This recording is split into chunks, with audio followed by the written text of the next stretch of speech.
Welcome to the Jaybefaunt channel. I am your host, James Fauntleroy. So good to see all of you guys here joining me today on this beautiful Tuesday. Today is Tuesday, February 24th. Wow, 2026, and we are live. Wow, good to see all of you guys joining me for this stream. If you guys have not already, please go ahead and do all the things. But one of the things you can do is please go ahead and like the stream. This helps me to be able to reach more people, to encourage, inspire, activate, and inform. So thank you so very much for that. Also, if you guys like to, you guys can join my Substack at jaybefaunt.substack.com, where I write any articles, I upload any clips, or I go live just like this. You guys get that preemptively so you guys can tune in. Also, if you guys would like to, you guys can also join me on QBounty at qbounty.com/Jaybefaunt. This gives you the ability to ask me questions, and then I give you a video response. Or if you guys would like me to react to any videos, I can do that through there as well. So everybody, we are going to have a great show for you today. We're going to be talking about a few things like as usual that are really talking about the intersections of race and class within this system, as well as geopolitics. And so let's take a look at the thumbnail here before we get our guest in. So, of course, we are going to be talking about a story of a supplemental security income mix-up. We're going to be talking about this. We're going to be talking about the good news that came out of it, but I also want to give a caution to people. We're going to be talking about that. Also, towards the middle of the show today, we're going to be talking about a young person, a student that was they lynched, or was it self-harm? Was there foul play?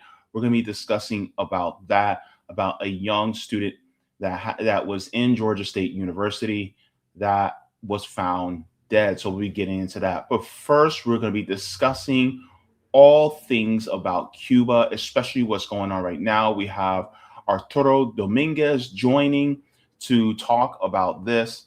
And so this is one of the things we're going to be discussing. So we're going to be talking about the Cuban hunger crisis with activist, journalist, and commentator Arturo Dominguez is joining me live. Good to have you.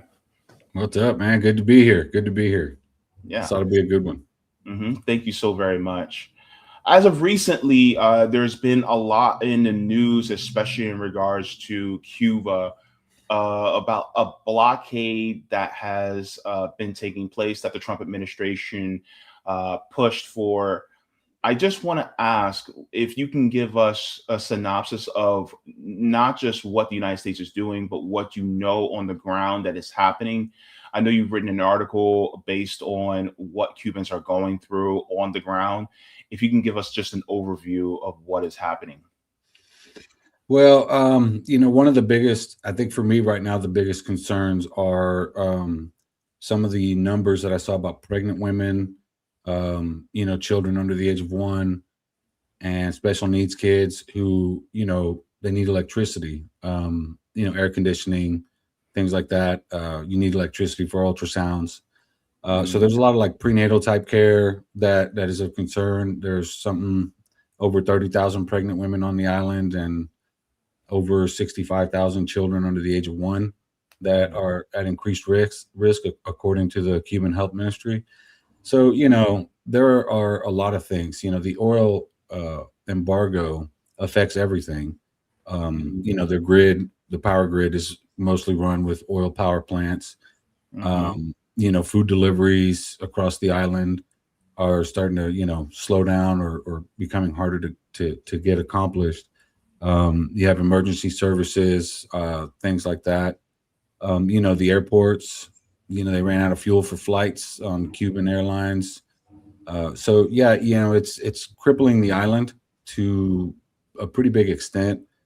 A little bit of good news, I guess, is because of the Supreme Court decision, Trump had to lift the official sanction, the threat of tariffs. And that was started making news yesterday. And while that's sort of a big deal, he did reimpose 15% tariffs on everybody, and he's still maintaining this maximum pressure, sanction campaign against the island. So, what that means as far as any oil coming through, I have yet to see any confirmation of Mexico or Canada. I know Canada's sending aid, but I haven't heard anything about sending fuel. So at this point, while that was a bit of good news yesterday about having to lift the sanction, it's still pretty touch and go, pretty nerve-wracking for a Cuban family like myself with a lot of family on the island and friends and colleagues and stuff like that. So we're trying to get through it as best as possible, and I'm trying to keep doing my job without it affecting me too much, but it's kind of hard not to when you can't get it out of your head. Yeah, it just feels like a lot of what's going on is really just what the United States has been doing for quite a long time now. Really, as part of regime change, they're trying to cripple the country so that it causes people to overthrow their own democratically elected government, so that U.S. can put their own puppets in place. They happen to do this in many places. I mean, Chile comes to mind. Iran comes to mind with Mohammed Mossadegh. This comes to mind in places like Nicaragua, where they arrested Manuel Noriega. And so it's every single time they have a system where they try to democratize the power and the resources for all the people, then they say, you know what, we don't like this, and so we're going to take this over, place our own puppet within that government, and then they basically want to reinstall a Batista-like type of head of state, really a puppet of the United States. Yeah, and we saw that through a lot of elections last year in Latin America. I can think of at least 4 or 5 off the top of my head where, Chile, Honduras, and Bolivia, Trump threatened all these people, threatened the people of these countries with, ending remittances or ending aid or ending economic or trade deals if they didn't vote for who he chose.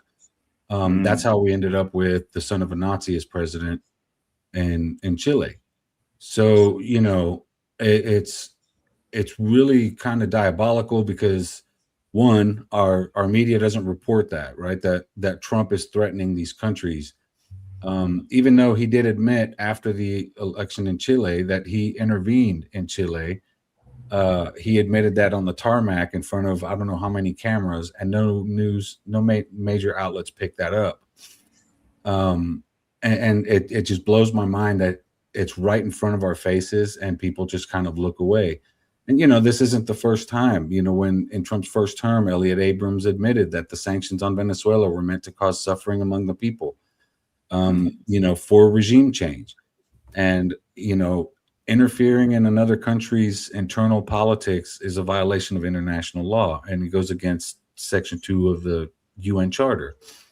So, we just disregard these things and we go kidnap presidents. There's an argument to be made, and I've done the analysis on this opposition data for Venezuela that Nicolas Maduro actually won that election. There's really no proof that can validate that he lost. I mean, he should have shown some numbers that proved he won to silence everybody, but the data they offered to try to prove that he lost was just flawed.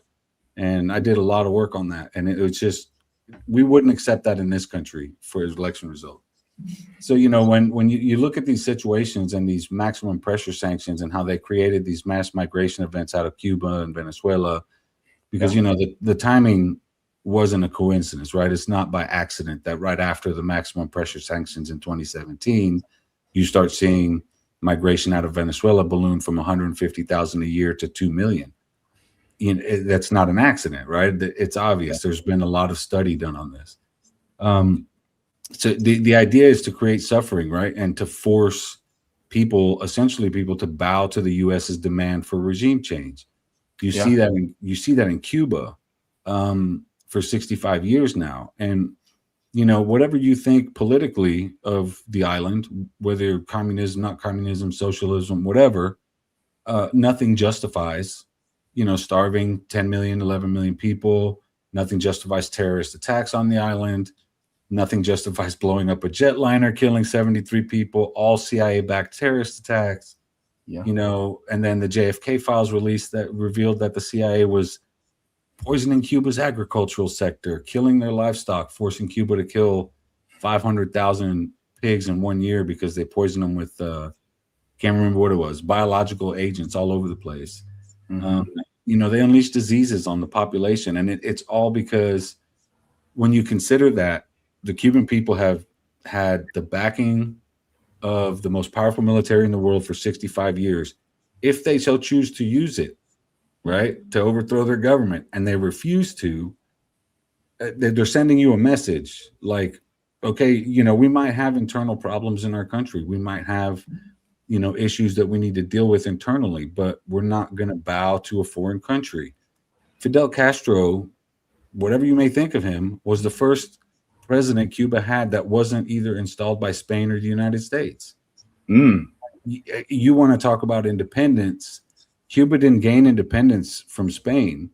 And Jose Marti, who led the fight against the Spaniards to get them out of Cuba, warned that by accepting the United States' help in the Spanish-American War, that Cuba was at risk of imperialist aggression by the United States. And the way he described this over 100 years ago is exactly how it's playing out right now. So, for Cubans, independence came when they finally had somebody who wasn't installed by a foreign country. And, a lot of people, for all the problems they have with their government, most of them seek reforms. And I know we talked about this prior to going on the air, but in 2022, Cuba had the referendum to change their family code, which created more protections for the elderly, for children. Like, you can't marry anybody under the age of 18, like these tourists that were coming from the US to try to marry some teenage Cuban girl and take her back. Like, they outlawed all that stuff. And then, they codified LGBTQ rights, trans rights, gay marriage, gay parents can adopt children. All these things are codified into law. So, and it was a referendum where 75% of Cubans participated.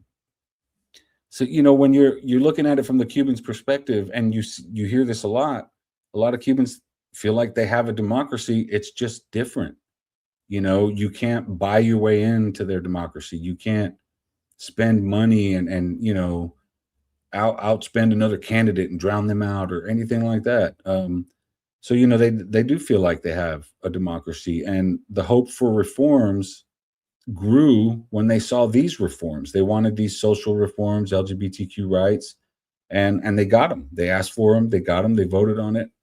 And, that shows signs of hope that other things can be reformed as they go along. So, I agree with that assessment. Cuba is a democratic state. It just looks different than what the U.S. wants to install there.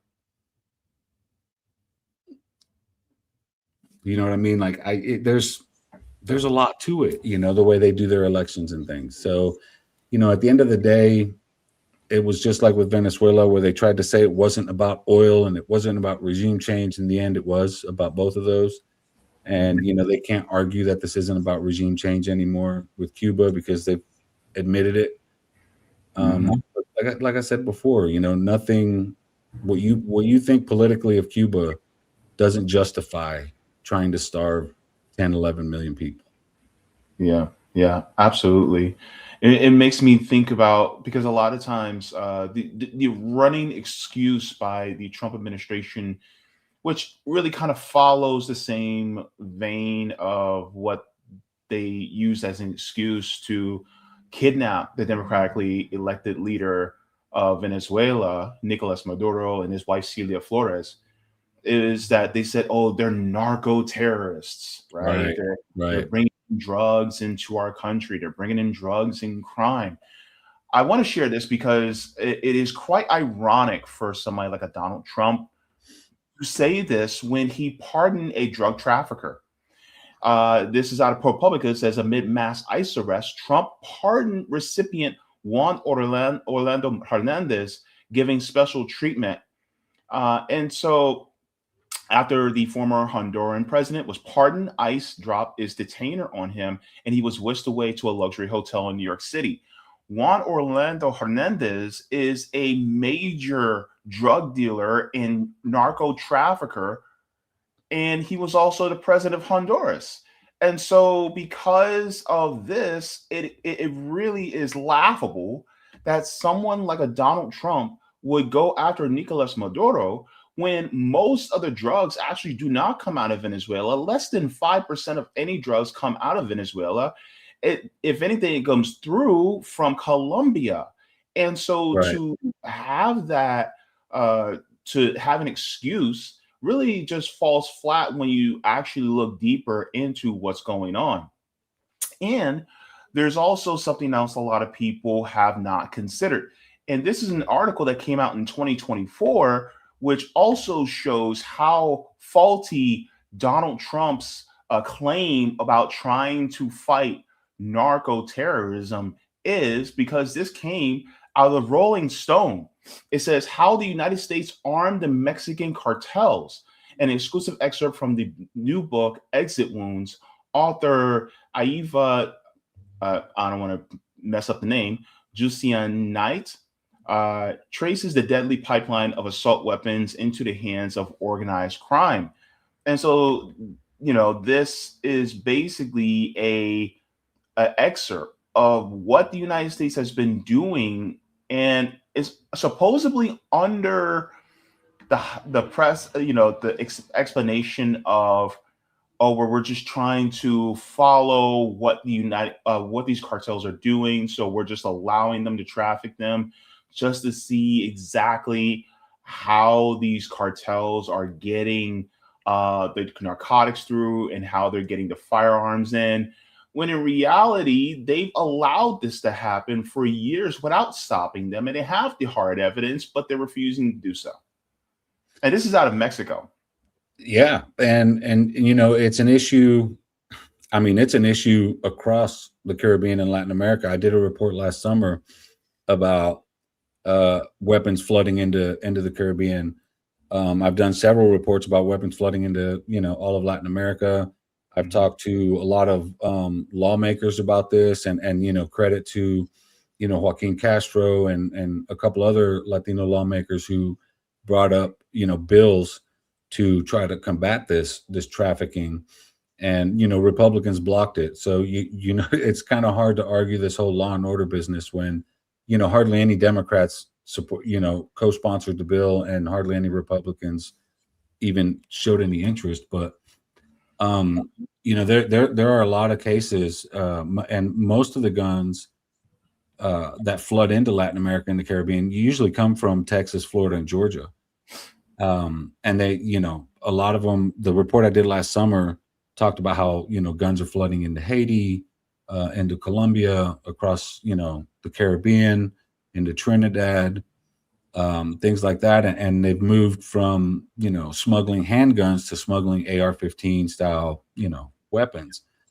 There have been shipments right after the 2024 election in Venezuela. There was 2 different shipments of U.S. military issue weapons that were caught being smuggled into the country. There's been smuggling attempts into Cuba. In 2023, I believe, they thwarted 2 separate terrorist attacks. And, all those guns came from Florida. The guns that were caught in Venezuela came out of Georgia. And it's just nonstop. And the U.S. doesn't really do anything to address the problem. You occasionally see somebody who's trying to cross the border into Mexico with, a trunk full of guns, but you don't see the shipping containers getting caught. And that's where most of the guns are. The guy with the guns in the car, he might get through, he might not. They know that. But a trunk full of guns isn't what's arming these cartels. we all know about the crack epidemic and, you know, CIA smuggling cocaine into the US and all that stuff. And, you know, that wasn't an isolated incident, because, you know, there are cases. So Cuba and the United States and Venezuela and the United States all have counter narcotics agreements. Cuba gets high regards on an international level. You know, everybody commends Cuba for their counter narcotics efforts.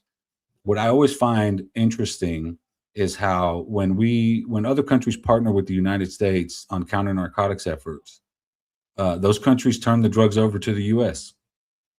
and the U.S. brings them to the U.S. on military planes. The question has always been, where do those drugs go, right? I know in the late 90s, early 2000s, there was a big cocaine bust in Venezuela. And the U.S. military got involved somehow. The CIA was involved. DEA was involved. And the DEA wanted to like bring the drugs to the U.S. supposedly to, you know, dispose of them. And instead, the CIA tried to smuggle it into the U.S. through the Miami airport, of all things. And 2 agents got caught with a couple of kilos of coke. And it always astonished me that they would try to do it that way when they have their own airplanes and things. You know, we all know about the drug trafficking in the 80s, right? It was all CIA operations and stuff. And you know, these 2 guys that got caught with this cocaine, there was no repercussions. One guy resigned and another one was reassigned to a different part of the agency. And you see all these things, you know, during the Iran-Contra scandal, where the CIA was, you know, empowering cartels to smuggle drugs. They were part of it. They used that money and they send it to the Sandinistas and Nicaragua and all these things. And it's just nuts. Well, not the Sandinistas. They send them to the Contras, but it's just crazy to see that all this history of the sea get a hold of an area like, and suddenly there's an opioid epidemic, right? They got a hold of all these cocaine traffickers. Suddenly there's a cocaine and crack epidemic. You know, now supposedly the CIA is involved with them still. It's really hard to ignore, been verified. And, you know, it's used to foment coups, to, you know, assassinations, terrorist attacks. That's how the CIA funds these things. Otherwise, if it was on the books, we'd have to see what's on the books. You know what I mean? So it's a pretty, you know, when you look at the history and all the stuff that's been confirmed, it's a pretty deep, intricate network of just clandestine stuff that, yeah, it seeks to overthrow governments. It's pretty crazy. Absolutely. In fact, here's a defense minister from Mexico actually confirming what you just said in regards to the CIA. Listen to what he says here. Oh, let me make sure the sound is up so people can hear. Se ha mencionado aquí hablando de la estrategia general, se han asegurado en lo que va de la administración 23,000 armas. De esas 23,000 armas, el 80% son de origen norteamericano. Entonces, en este caso, más o menos es la misma proporción. Correcto. Se ha mencionado aquí hablando de la estrategia. So ultimately, he's saying that over 23,000 guns, firearms have been recovered by Mexico, and 80% of them come to the United States. And so the resident says Mexico's defense secretary says 80% of weapons seized from cartels are from U.S. origin, and the rest are 20% from Israel. Yeah. So it's, you know, it's like this. It's the same culprits every single time. Right. Right. And, you know, a lot of people don't know this, but a former Israeli lieutenant colonel, you know, in the IDF, started his own private military contractor in like the 70s and 80s. And he was he trained the Medellin cartel and mostly armed them. And, you know, they were one of the most violent groups in Latin America in a long time. And yeah, so these connections between overthrowing governments, you know, counter-revolutionary movements and all that stuff, you know, Israel essentially acts like the U.S.'s hitman. You know, the U.S. has to abide by certain rules, certain laws, you know, domestic laws. And You know, in order to get out of that, they just contract it out. That's why we use private military contractors. They don't abide by the rules of war. You know, we had Eric Prince talking openly on the internet, trying to raise $100 million so he can go overthrow Maduro. Like, you're admitting to a war crime. And in the same breath, he's referring to Venezuela as El Dorado because of the amount of gold and oil and all this stuff. And he's doing this out in the open in the public. And, you know, organizing this kind of stuff on U.S. soil is illegal. Organizing a terrorist attack against Cuba on U.S. soil is illegal. Here he is doing it on Twitter, and nobody lifts a finger. He was doing this under Biden. So you can't say that it was Trump letting him slide. It was the Biden administration letting him slide. You even had Marco Rubio, who was a senator at the time, and Rick Scott, who were trying to petition the White House to raise the $100 million to give to Eric Prince to overthrow a government. I'm like, you guys are openly admitting to international crimes, and no one says anything. No media, no one said anything. So, you know, it was shortly after that where all those guns got caught being smuggled into Venezuela. You know, Eric Prince, come on. I mean, those connections are kind of already there. You can't pin it on him right away, you know, directly. But when, you know, you had a special ops Navy soldier who was arrested in connection with those, who was supposedly, you know, off duty on, you know, his own personal time, conveniently, you know, right around some U.S. military issue weapons. You know, there's a lot of things like that just get overlooked, and our media just doesn't talk about it. And we're just constantly trying to make other countries suffer to bow to us. And at the end of the day, I use the word dominion because during the colonization era, right, it was religious backed, right? In the North American parts, it was, you know, Protestantism. It's essentially white Christian nationalism. They thought they had, you know, divine power to just take over the United States. In Latin America, it was Catholicism, right? Another version of white Christian nationalism. You look at the history of trying the whitening, el blanqueamiento. It's called the whitening of Latin America, where they literally tried to whiten all of Latin America, and they only succeeded in one place, Argentina. So it's you look at these things, and that's what it is. It's about dominion. It's about control. It's about ownership of the resources. It's about extracting all these people's wealth and taking it for yourself and leaving them to suffer. And you know, it's no different when it comes to Cuba. It's basically everywhere. Iran, you look anywhere around the world where the U.S. is involved, and that's what you're looking at. You know, you see all these maps, and people make these jokes about Iran or China, and it's like, damn them for building their country around all our military bases, right? You know, they're not the aggressor. China's never threatened the United States. Venezuela was not a threat to the United States. Cuba is not a threat to the United States. And the other thing I like to throw at people too is, if it was about communism, we do business with China. We do business with Vietnam, right? We do business with other communist countries. If it was about dictators, we do business with brutal dictators in like Saudi Arabia, and you know what I mean? So it's obvious. Right. We installed a brutal dictator in Chile, Pinochet, and we did business with him for decades. You know, it's not about dictators. It's not about communism. It's about dominion. It's about ownership, and it's about controlling people. And, you know, Cubans on the island are well aware of what the motivations are. You know, considering our history is pretty ugly, and considering what our ancestors have gone through, you know, it's justifiable to me to want to stand up to the United States. Yeah. In fact, I wanted to share this as well, because this really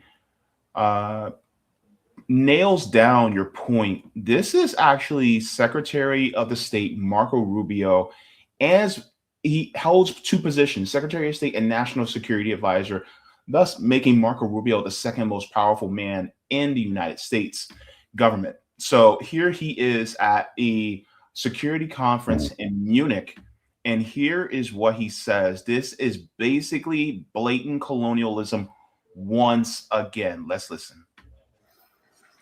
This is the path that President Trump and the United States has embarked upon. It is the path we ask you here in Europe to join us on. It is a path we have walked together before and hope to walk together again. For 5 centuries, before the end of the Second World War, the West had been expanding. Its missionaries, its pilgrims, its soldiers, its explorers pouring out from its shores to cross oceans, settle new continents, build vast empires extending out across the globe. But in 1945, for the first time since the age of Columbus, it was contracting. Europe was in ruins. Half of it lived behind an iron curtain, and the rest looked like it would soon follow. The great Western empires had entered into terminal decline, accelerated by godless communist revolutions and by anti-colonial uprisings that would transform the world and drape the red hammer and sickle across vast swaths of the map in the years to come. So one of the things he mentioned there was anti-colonial revolutions. Basically, he is making a case for colonialism once again, meaning that's taking the sovereignty and self-determination away of people who are on their own land. Yeah, and he called counter-revolutionary or anti-colonialist movements godless communist movements. Like, there it is, right? Hiding the bigotry and the racism behind anti-communism efforts. When I watched that speech and I heard him, this specific part, I thought, I know exactly what he's referring to. He's referring to Fidel Castro sending 400,000 Cubans to South Africa to fight apartheid from 1975 to 1991. A total of 400,000 fought there. 2,000 died there. And it was a key fighting, key battle in pushing apartheid back. At the time, it was referred to as a godless communist, revolution. And to this day, a lot of people will tell you, oh, that was just Russia trying to spread communism, or Cuba trying to spread communism. They walked away from there without spreading communism. They went there to fight apartheid and won.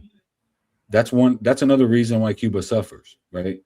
It's been on the right side of history over and over again. And then during that time, the United States was funding CIA hit squads, was giving the South African army money, was on the side of apartheid. It wasn't until the decisive fighting by Cubans, alongside all the African fighters, that the United States finally started to shift its narrative and be anti-apartheid. Joe Biden was pro-apartheid for a long time. It wasn't until they could no longer be that way.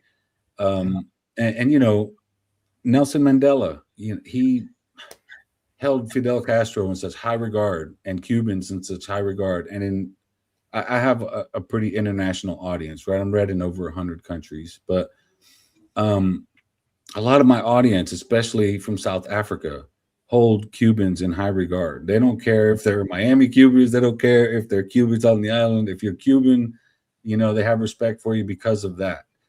Yeah. And again, you get into this racism aspect with the Cuban community. And when Mandela visited Cuba, man, white Cubans came out in Miami and protested. I remember this. This was like in 91. Yeah. And I was like 17 or 18. And man, it was ugly because, Mandela was there to pay his respects to Castro and to the Cuban people. And everybody in Miami, everybody in the U.S. knew why Mandela was there. And you would expect him to be there.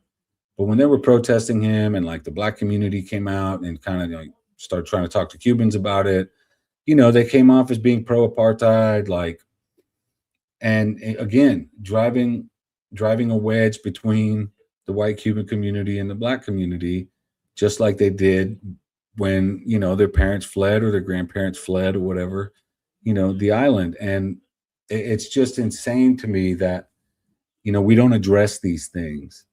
And, most of the Cubans that fought in Angola and stuff, where, you know, because most people don't know this, but Cuba's mostly black or brown.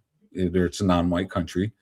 So most of the people that fought over there were black or brown, right? There was few, you know, some white people and stuff. And, you know, in Cuba, there are certain cities like Holguin where there's, you know, pretty sizable white population. But like, you know, you go to most other cities and you take you a minute to find a white Cuban. And I think that's still one of these issues that we see in this Cuban hardliner push to like try to really strangle Cuba and make Cuba suffer. You know, a lot of it is driven by that, hidden behind the anti-communism that, like what we just saw Marco Rubio do. You know, he was pushing the recolonization of all these countries that decolonized themselves, and that's a scary thing, especially when he got a standing ovation. And I know that room had to be full of mostly Europeans because, you know, India was there, China was there. There was a lot of people at the Munich Security Conference, and I seriously doubt anybody from the global South was giving him a standing ovation. So, yeah, you know, a lot of people didn't. A lot of the European leaders didn't really clap back on Rubio right away, but they took action that went against a lot of what Rubio was calling for. And I found a little comfort in that you know, Rubio tried to connect everything in Europe to white culture, Christian culture, talking about shared heritage and shared histories. And man, I don't know, you talk to any white supremacists and I promise you, they're not trying to share their history with, like, if you're, for example, Benjamin Franklin, right? The white Anglo-Saxon Protestant. Whiteness to him was purely British. He's not trying to mix his ancestry and his heritage with the Germans who he didn't consider white, or the Spaniards or the Italians who he didn't consider white. Most white supremacists are like that. You know, at the end of the day, we still, in U.S. society, we look at, you know, the Irish and Italians and stuff like that as white now. But when you really dig down in there and get into a white supremacist about it, they don't. You know, they don't consider Italians white. They don't consider Irish white. And I'm like, it's the dumbest thing ever. You know, like me, for example, I'm a white Cuban, but not in the United States, right? Because every time, like, if I start speaking Spanish, they're like, oh, man, I thought you were white. I'm like, I am white. I'm just Cuban. Well, yeah, but you're not white. And I'm always like, I need two whites to be white? What the hell? Like, what the fuck? Yeah. So it's like, whatever, dude. To me, it doesn't really matter. I'm Cuban first anyway. And most of my family's Afro-Cuban. So, you know, and this whole racism thing is something we dealt with in our family too. And I know I'm rambling a little bit, but, you know, my grandfather, when he came, like, he was extremely racist. And, like, he distanced himself from the Afro-Cuban side of my family. And it wasn't until about 20 years ago when I met my grandmother for the first time when she came from Cuba. And she stayed in Cuba and she had real close connection with our Afro-Cuban family. She was just like, I mean, she opened my eyes and I was just like, holy cow, like, I have so much family in Cuba. It's just huge. And man, I'm really proud of that. I can't believe, like, my grandfather tried to lead our family away from that. And I'm like, you are so dumb. So dumb, dude. Like, the culture, I mean, everything. It's really beautiful. And I love it. And I like I said, I don't care what you think about the island politically. I'm going to speak up for my people. Like, I talk to them, like, I have articles with videos, and they'll tell you that, you know, they have no problem criticizing the government. They talk shit about their government all the time. It's just that when you start talking about revolution or overthrowing the government, or, you know, you get into a lot of trouble. And yeah, Cuba will come down on you with a heavy hand. And I don't always agree with that. You know, it's a government, man. Governments are always a little, you know. So you got to take everything with a grain of salt. But if the people on the island don't want any other kind of leadership, if that's their if that's how they chose to govern themselves, let them. Who are we to tell them otherwise? Yeah. Right. I mean, that's how I feel about it. I don't have to like Nicolas Maduro or Diaz-Canel to speak up for Venezuelans or Cubans. You know what I mean? Because you got to put the people first. You got to the government is always, every government is corrupt to some degree. You know what I mean? So you got to kind of, you got to listen to the people. The truth is always on the ground, right? Yeah. Propaganda from the U.S., propaganda from the Cuban government. Somewhere in the middle is the truth, and it's usually with the people on the ground. Yeah. You can't really argue with them too much. Yeah. One thing I noticed is when I was looking at Cuba, there's a lot of Black people in Cuba. A lot. A lot. Yeah.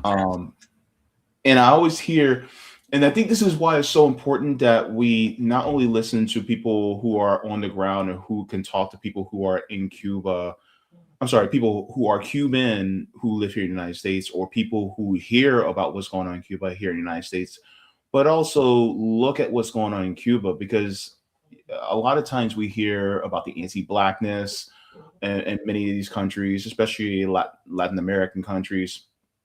And, one of the things that I found that you were speaking about before we went live was that, one of the mistakes that Fidel Castro made was that he expected to just make it into purely a class issue, and then he had to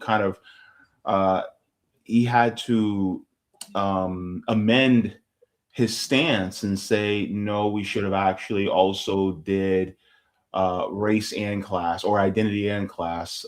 It was a mistake not to include the Afro-Cubans as part of this, revolutionary point, right?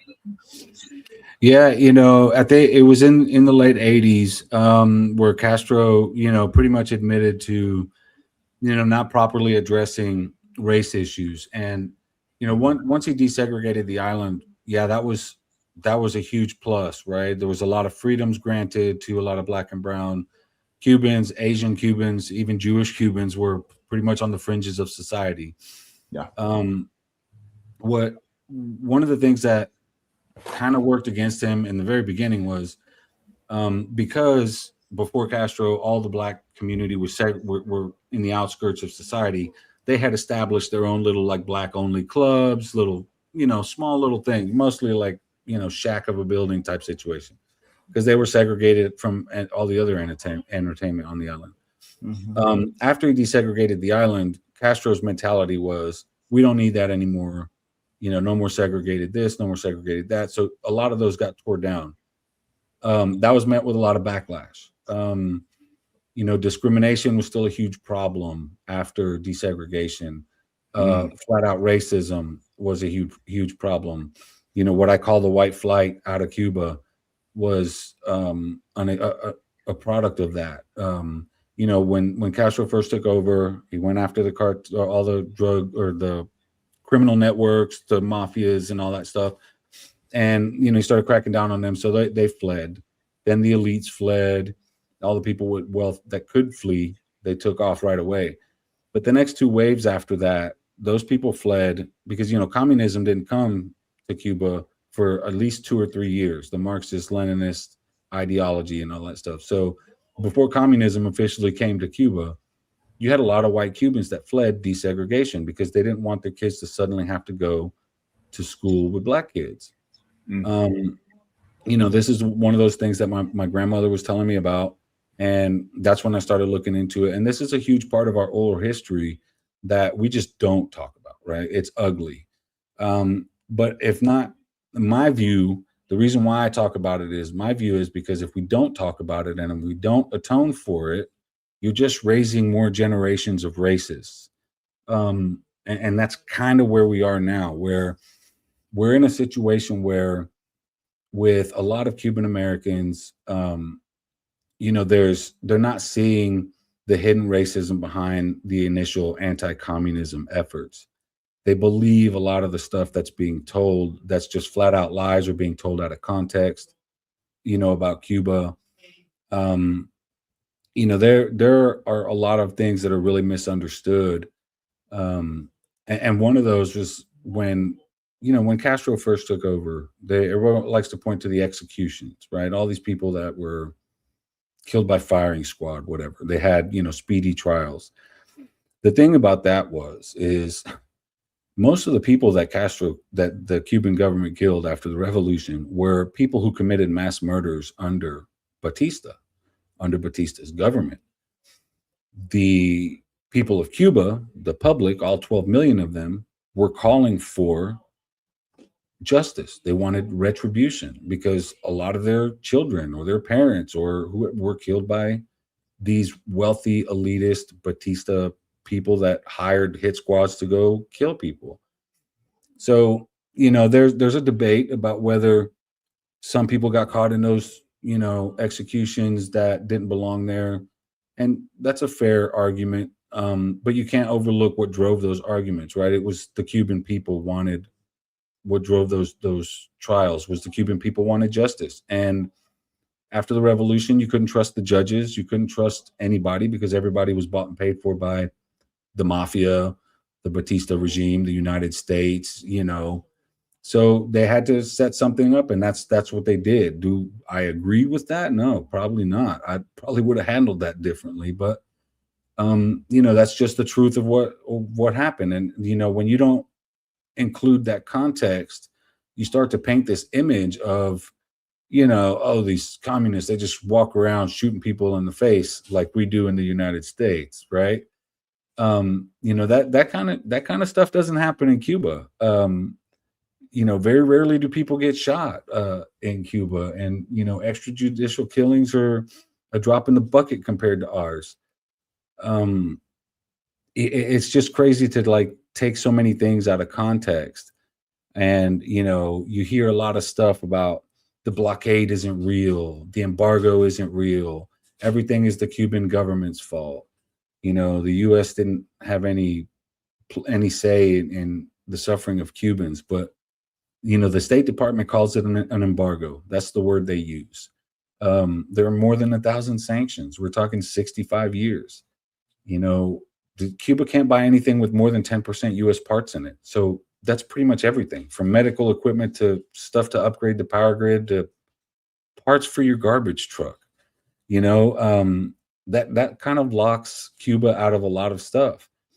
And, you know, like right now, if not for China with their, you know, quick slap together solar panels, Cuba would be in a pretty dire situation. And Cuba doesn't have the battery storage yet, but for the last year, they've been installing solar panels, and during the day, it provides 38% of its needed power during peak hours.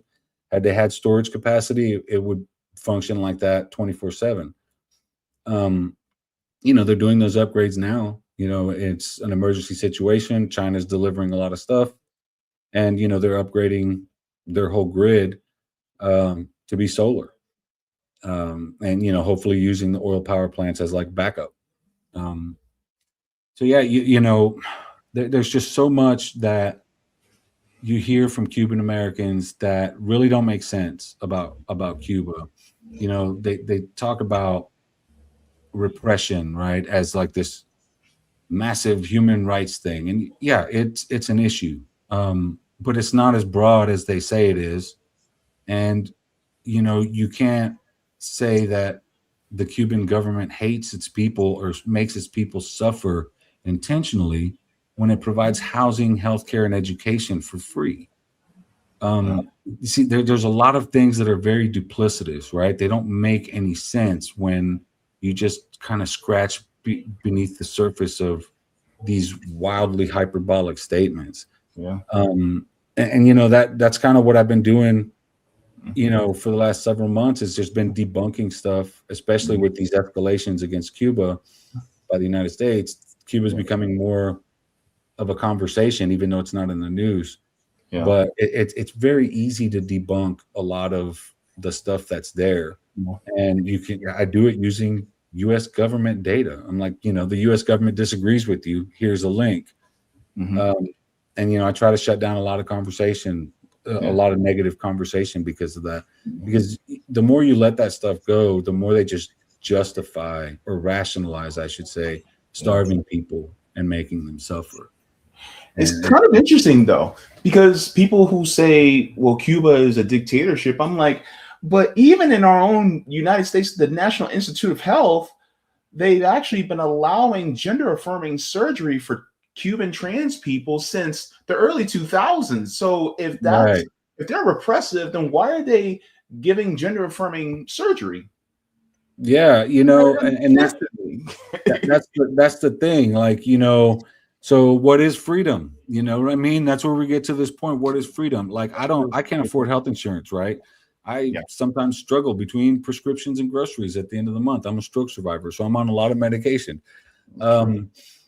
Is that freedom? Like, because rent, having to pay for housing, having to pay for education, having to pay for all these things. I mean, if you want to get ahead in life, you have to like chain yourself to something. In Cuba, you don't have to do that. It's one of the smartest countries on the planet because everybody has a college education. There are more engineers and doctors, and just, literacy is almost 100%, has been that way. Like 99%, right? Yeah. And, there are laws in place to protect Black people. And, there's anti-discrimination laws after Castro admitted his mistakes. And, there's all these things that are, codified into law to protect marginalized groups.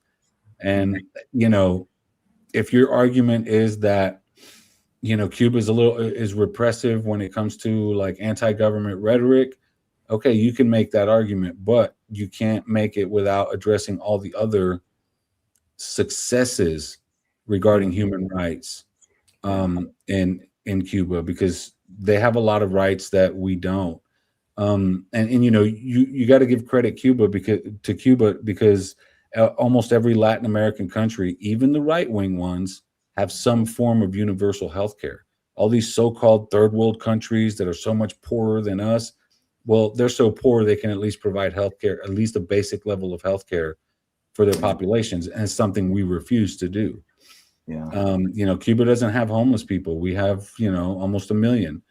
The United States has 15 million kids that are food insecure, don't know where their next meal is coming from. That's more than the population of Cuba. So it's kind of like, what is freedom, right? Like, nobody's fully autonomous because you have to abide by laws. You don't run red lights, you'll get a ticket. That takes away your autonomy to run red lights. But at the end of the day, Cuba has also been in a state of war for 65 years. And if your country's in a state of war and somebody starts screaming anti-government rhetoric or pro the enemy, your government is going to do something about that. We did it in McCarthy era. In the McCarthy era, we did it when, communism was our supposed enemy. We, locked people up just for being communists.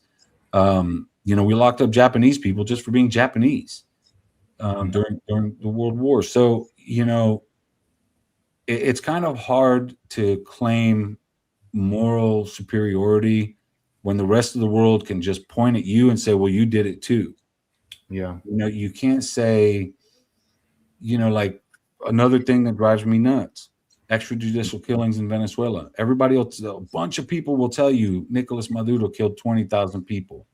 Those 20,000 people were extrajudicial killings over the span of like 12 years. If you did the same thing for the United States in that same 12 years, I mean, we average between 1,300 and 2,000 extrajudicial police killings a year. That's 20,000, 22,000 right there, So, like, do we blame our president for that? No, we don't. So why are we blaming other presidents for the extrajudicial killings in their government? You can argue that Nicolas Maduro could have done more to stem that. You could also argue that our presidents could have done more to stem it. Fact is, they don't. Neither country does. So, to try to claim you have this moral high ground when you're either worse or no better, it's really just hypocritical. I like to use the word duplicitous, but hypocritical. Yeah. I have one more question for you. Do you have time? Sure. Okay. I wanted to share this with you as well. This recently came out, and I want you to, in your political analysis, I would like for you to, give me your thoughts in regards to this article that's out of Drop Site News. Let me enlarge it just so that people can read.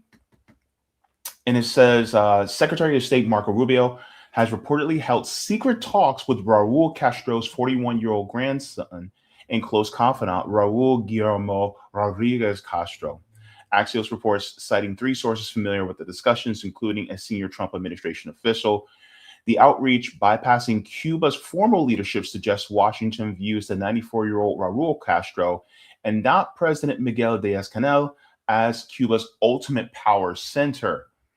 It says in February, they charged the affairs Mike Hammer. Says obviously there are conversations with some very high-ranking people within the regime, and said yes, there's a Delcy Rodriguez in Cuba. The report comes as newly U.S. imposed oil blockade and sweeping secondary sanctions intensify fuel shortages, blackouts, and economic and humanitarian collapse on the island. And he gives the details below. But this is his grandson. That's 41 years old.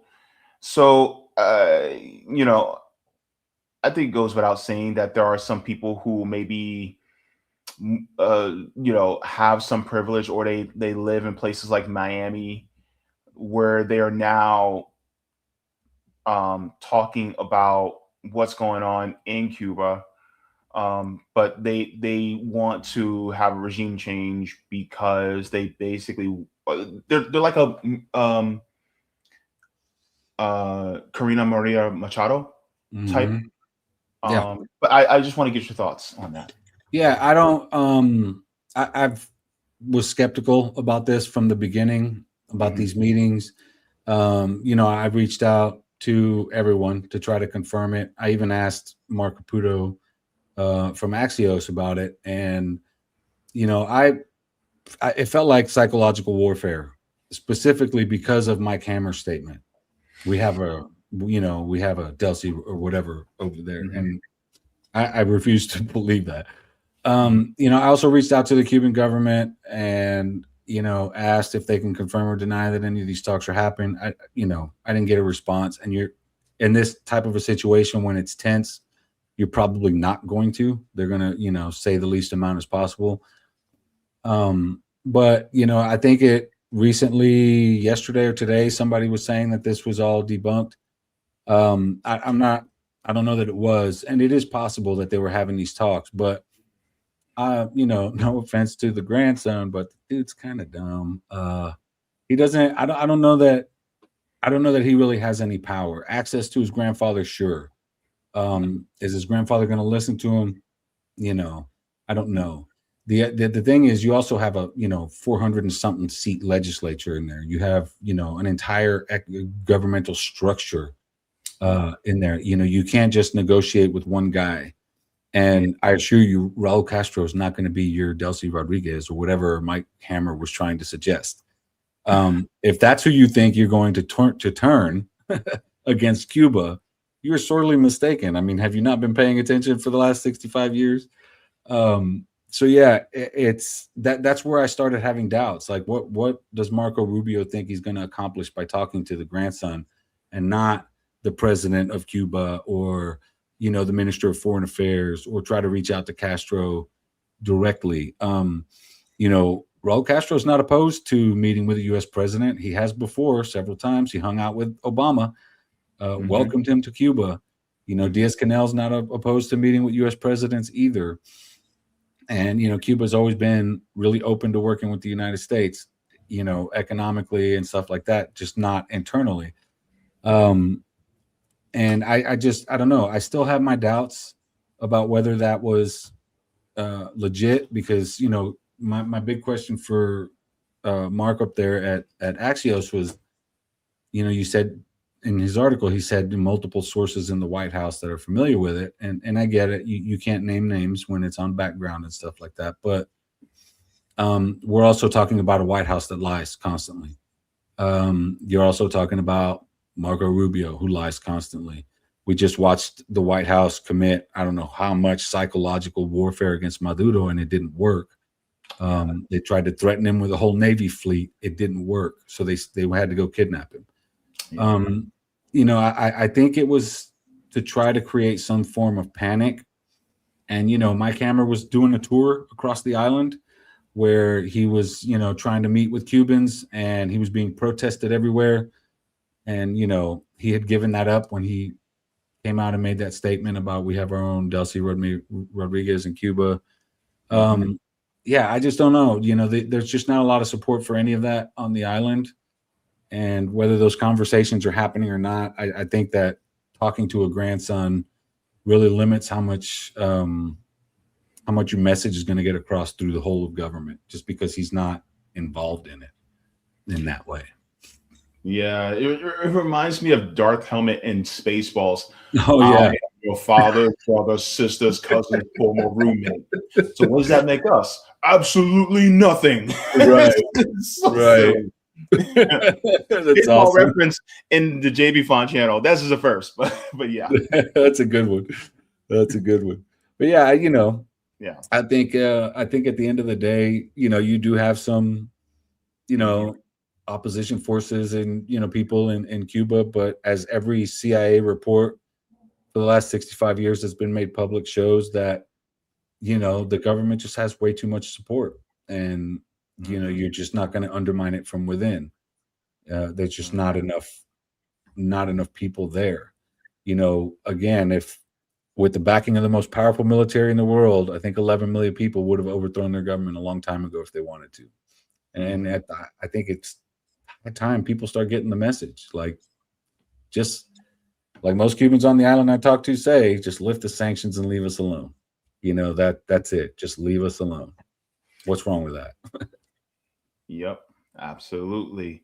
Man, thank you so very much for your analysis. Your analysis based on history, what you have seen and heard on the ground. It really, really is completes that circle of our understanding, especially when it comes to what's going on with Cuba, because honestly, it's like, what threat are they to us? Because I mean, if anything, Cuba will most likely send doctors over here than anything. It's like, right. What's the wrong about that? So, I mean, yeah. So thank you so very much for giving us that analysis, man. Man, I appreciate you having me on the show to just kind of get some of this stuff out there. I've been doing a lot of live streams and podcasts for this reason. I just, like I said, as a journalist, I try not to be biased here, but these are my people, and I'm going to do whatever I can to try to protect them. And that's just what I'm trying to do. Mm-hmm.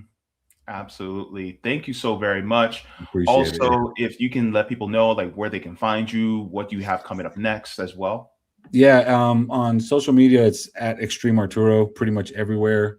I'm on Substack. I got my Decolonized Journalism newsletter.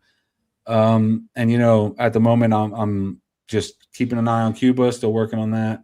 I'm working on an article kind of on the side, going through all these points for folks to when they see these comments about Cuba being made, how to easily debunk them. And yeah, I'm the editor at the Antagonist Mag.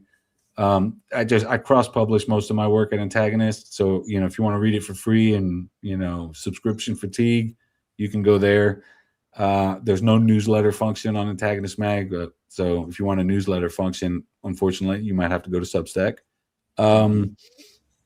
But yeah, aside from that, like I said, keeping an eye on Cuba, keeping an eye on Homeland Security and ICE. That's another thing I've covered for a long time. Done a lot of, Freedom of Information Act stuff around ICE and Homeland Security, and a lot of this is all interconnected. When you look at the dominion aspect of trying to control Latin America, you see it here in the United States, with how our government goes after, the Black community, Latino communities. It's all about control under the guise of assimilation and blah, blah, blah, right? It's imperialist, colonialist nonsense.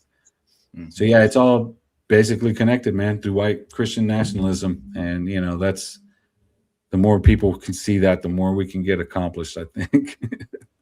Yep, absolutely. Thank you so very much for joining. Yeah. And I will definitely anticipate having you back on in very near future. Thank you. Awesome. I look forward to it, man. Thanks. All right. Thank you. Take care. You too. Bye-bye. All right, everybody. Thank you so very much to Mr. Arturo Dominguez for joining for that part of this segment of the stream. Thank you so very much to everybody for watching. Please go ahead and give a like to the stream. Helps me out to be able to reach more people, and so that we can continue to inform more people as we move along. So what we're going to do first here is we are going to give a shout out to the patrons on Patreon, and then we will get into the comments in the chat. So thank you so very much to all the patrons on Patreon. For without you guys, I would not be able to do this work. Let's take a look at the tiers here. We have Mega Jaybefaunters, Super Duper Jaybefaunters, Super Jaybefaunters, Jaybefaunters. I put my name in there. My goodness. How pretentious am I? Comrades, Solidarity, and JB members. And thank you so very much to new member Sean Brock. Thank you so very much to you as well. And also, if you guys would like to, you guys can contribute either through Patreon, or you guys can go through Venmo as well, which is linked down in the description down below. So thank you very much for that. All right, so let's get into the comments in the chat. I'm going to start off to see if we have anything on the Kick side, to see if we have any Kick gifted subs on Kick, and then we will move on to the Rumble. From what it looks like right now, we are good on Kick. I am quite happy where we're at over there, I think. Or is that a gifted sub that had it doesn't show me the date or day, because I see the same ones over and over, but I think we're okay on gifted subs on Kick, so I think we're all right over there. Let's go into the Rumble chat. Let me see if I have any Rumble rants. And if so, then we will highlight those, which we do. So let me check here. We have quite a couple. Okay. All right. So let me share my screen really quick here. And then we shall look at this. All right. So thank you very much for this hemp card. He says, when it comes to human rights, just like at the opening scene from the movie Seven Psychopaths, Batista used hot pokers on people's eyes. Oh my gosh. Pure hypocrisy. What? Oh my God, that's gruesome. Thank you very much for that. Thank you for this. He says, when it comes to censorship, just look at how Cuba even has CIA propaganda radio Marty play on the island. That doesn't sound like censorship. Wow. So they even can hear the U.S. government's perspective, and Cuba is like, hey, what the reality is, what we're doing on the ground, people see what we're doing versus what the United States government says that they want us to do. That's interesting. Thank you so very much for that, Hempcar. And I will get to some of your other comments in a little bit too. I just want to make sure I cover the Rumble rants first. And now we're going to go into the rest of the chat. Let me see here. I've been doing there's a new thing on StreamYard where you can use the same room over and over. So all of the super chats that I had last stream is still up, and I did not take them down. So it's kind of interesting how I still have them up, and now I have to take them all down. So let me make sure. Okay. All right. So we're going to start with this. Thank you very much for this super chat. Roger Meadows, he says, I like this guy. He acknowledges the anti-Black racism in Cuba. Instead of running away from it, he tackles it head on. Yeah. And this is one of the things that I respect about people who are part of other cultures, is that it is when you have an honest assessment. Like, for instance, there are many of us, people like myself, Roger, you acknowledge it too. We acknowledge, the issues that we Black Americans have to get past ourselves. But I also like it when other groups do it as well for themselves too, and say, hey, we got to work on this. And, this is why we are the way we are.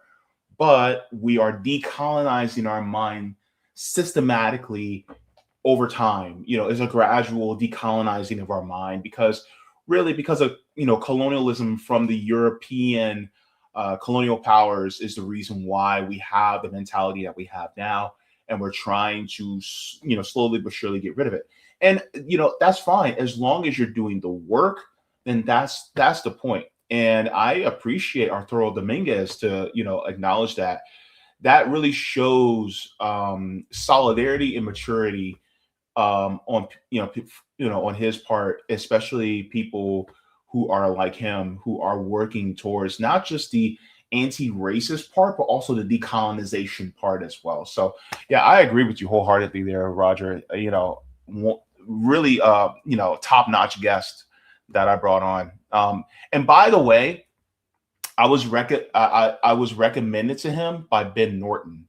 And if you guys know Ben Norton, he knows a lot about Latin America, especially from a geopolitical and the economic perspective. So I'm glad I was able to have a discussion with Arturo. That was great. Roger says, Jay, you need more Afro Latinos on to get their perspective. I actually look, if you guys know any more Afro Latinos, please, get me in contact with them, especially ones that are on the anti-imperialist side, right? Because ultimately, like, I imagine that many of them are like, yeah, we don't want the Western, global North countries that tell us what we should and shouldn't do with our nations. And I don't think we should. I think the important point is that we should recognize the autonomy and self-determination and sovereignty of these countries and let them do their thing how they want, as long as they're not attacking us. And also, if we feel that socialism, if they want to go that route, and if we feel it's so bad, then let it fall on its own if it's doomed to fail. But the problem is that a lot of the people within this country, the powers that be within this country, they're not scared that it's doomed to fail. They're scared that it's doomed to win. You know what I mean? That's their fear. They don't want it to be successful, so that we look at it and go, maybe we should get rid of these corporate parasites that are running our country. Maybe we should get rid of the Epstein class. Because then they know, their heads, getting a little too close to that guillotine. And they don't want that. They don't want that haircut, so to speak.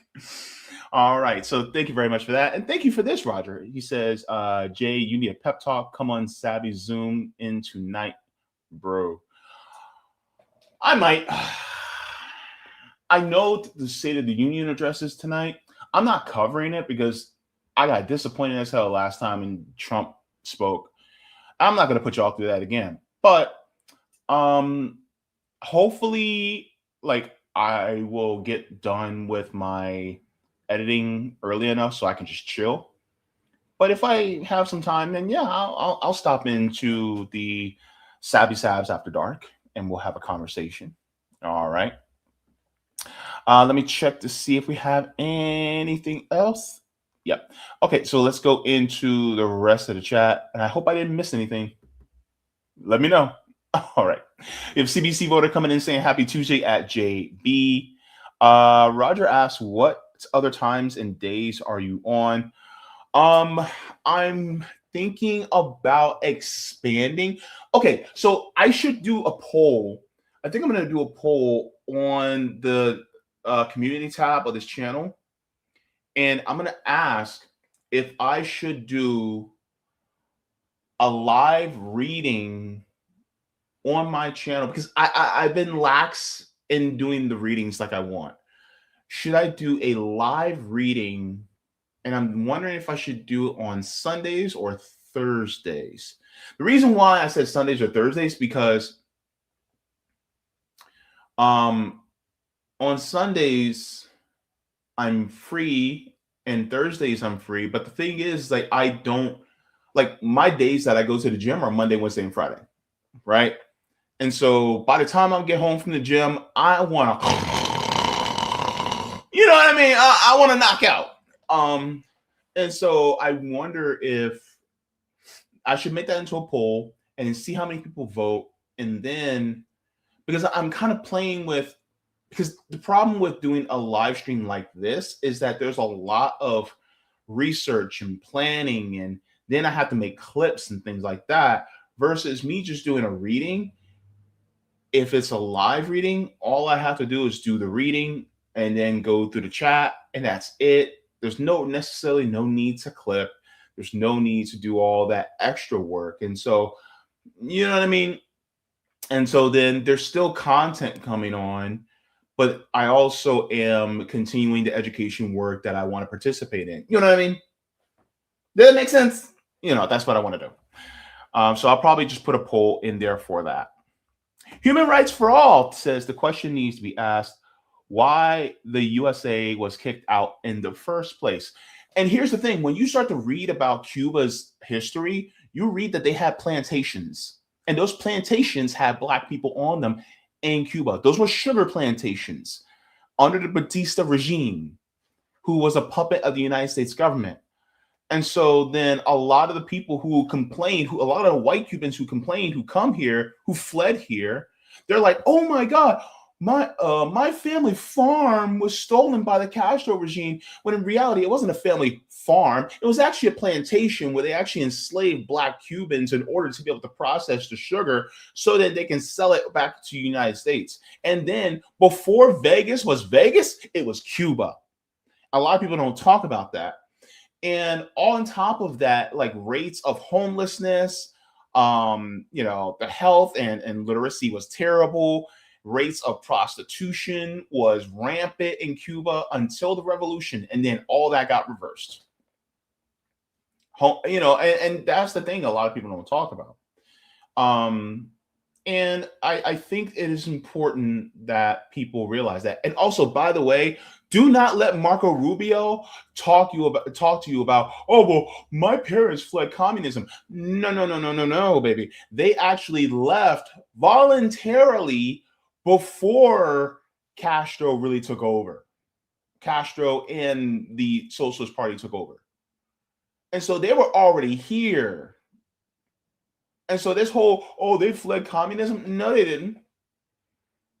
And on top of that, Marco Rubio, in that speech, and he did in Munich, he goes over his entire European heritage. So he is white, but his parents lived in Cuba. So he's a white man of Cuban, he's a white American man whose parents were of Cuban national descent, but they were also European. So that lets you know exactly who Marco Rubio is. So he's not brown at all. I don't accept that. Jacqueline says, hey, JB. Hey, everybody. Good to see you. Bryce Smith says, Jacqueline and Roger. Good to see. Yes, give Jacqueline and Roger some love in the chat. This is a great question. Jacqueline says, does Trump want to be known as the U.S. president who successfully ended the communist regime in Cuba so he can use it as, I'm the president who gets things done, I should have a third term? That's a really good question. That's actually a really good question. I don't, he would opportunistically use that. And I have a feeling he's going to speak about that in the State of Union address tonight. He's basically going to say something like, we're going to bring communism to his knees. We're going to bring Cuba to his knees, and we're going to make Cuba great again, and blah, blah, blah, blah, blah. Yeah, I could be wrong, but I think he's going to do Mika, you know, or I'm sorry, Mka. Nkunga, make Cuba great again, which you can't really do it because, you know, Cuba starts with a consonant, not a vowel. But yeah, I mean, you know, I can see him doing something like that. Yeah, Holly coming in saying, hey, JB, good to see you, Holly. And let me see if I have anybody else. We have Terry saying, greetings, great JB and comrades. Good to see you here. Hempcar says, ooh, we that evil hammer and sickle representing the workers. I want a giant bale bull of Wall Street. It's the golden calf. Oh my gosh. Audrey says tonight will be historic. This will be the first State of the Union delivered by someone who was found guilty of felonies and was found liable for sexual abuse. Hopefully the pardoned J6 rioters will. Oh Lord, Audrey. But yeah, I mean, the thing is, like, he was convicted of a crime according to U.S. law. But if we're going to talk about ethics and morals, then really every single president we've ever had are all criminals. So he wouldn't be the first. And he definitely is in a big group. We have Edward saying, hey, JB, good to see you, Edward. And then we have Indy from Indie News Network. Good to see you. He said, who are these people? Who, the Cubans in Miami? And then Indy also says, I've been reading Arturo's articles on my shows for over a year. Yes, you have, and absolutely, because you are smart. You is kind, you is smart, you is important. I need to be more kind, smart, and important too. And then let me see. I saw this from Hempcar. Hempcar says, in the interest of the movie, this. Oh, I already saw that. I already read that. Okay. Thank you very much for that.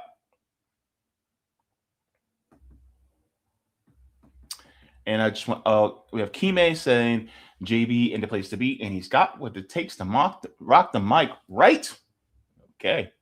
All right. Thank you so very much for that. And then we have Rondo says, peace, peace, peace, fam. Good to see you. Hunter says solidarity. Thank you very much, Hunter. I'm getting some people I haven't seen in a while. Sean Rocker says, glad you're doing well, JB. Also, shout out for Arturo. Yes, shout out to Arturo. And I hope you guys start reading his articles. You know, I mean, you know, Indy Left was ahead of the curve. And so y'all need to do like Indy and start reading some of Arturo's articles. And he does great articles too, by the way. He does some deep dives. All right.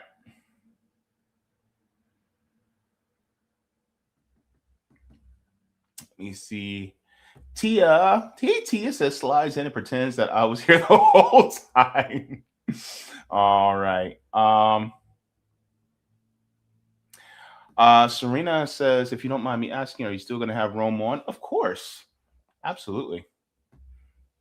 Definitely. Let me see.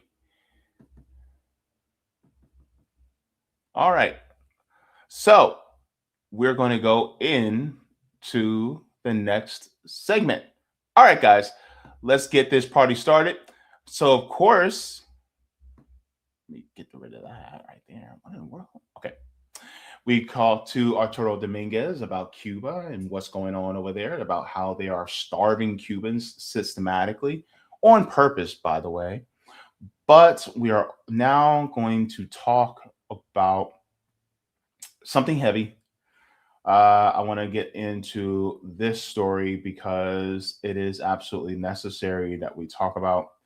A young man was lynched in Georgia. We have to get into this story because it's very important. So something ain't right.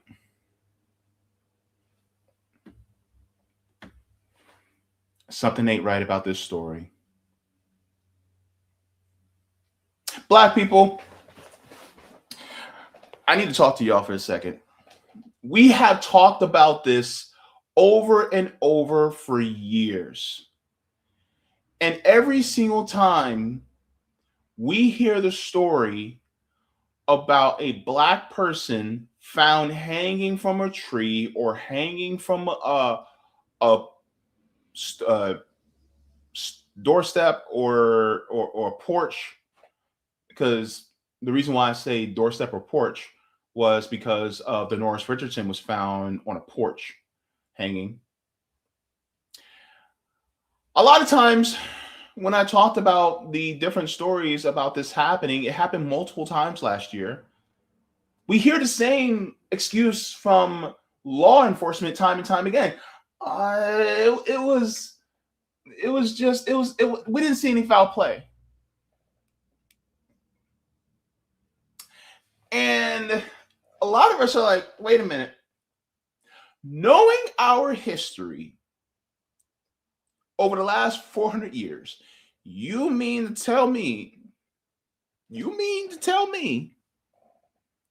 that a black man decided to harm himself by imitating exactly what has been done to us historically as a means of oppressing us? You mean to tell me that he actually did that?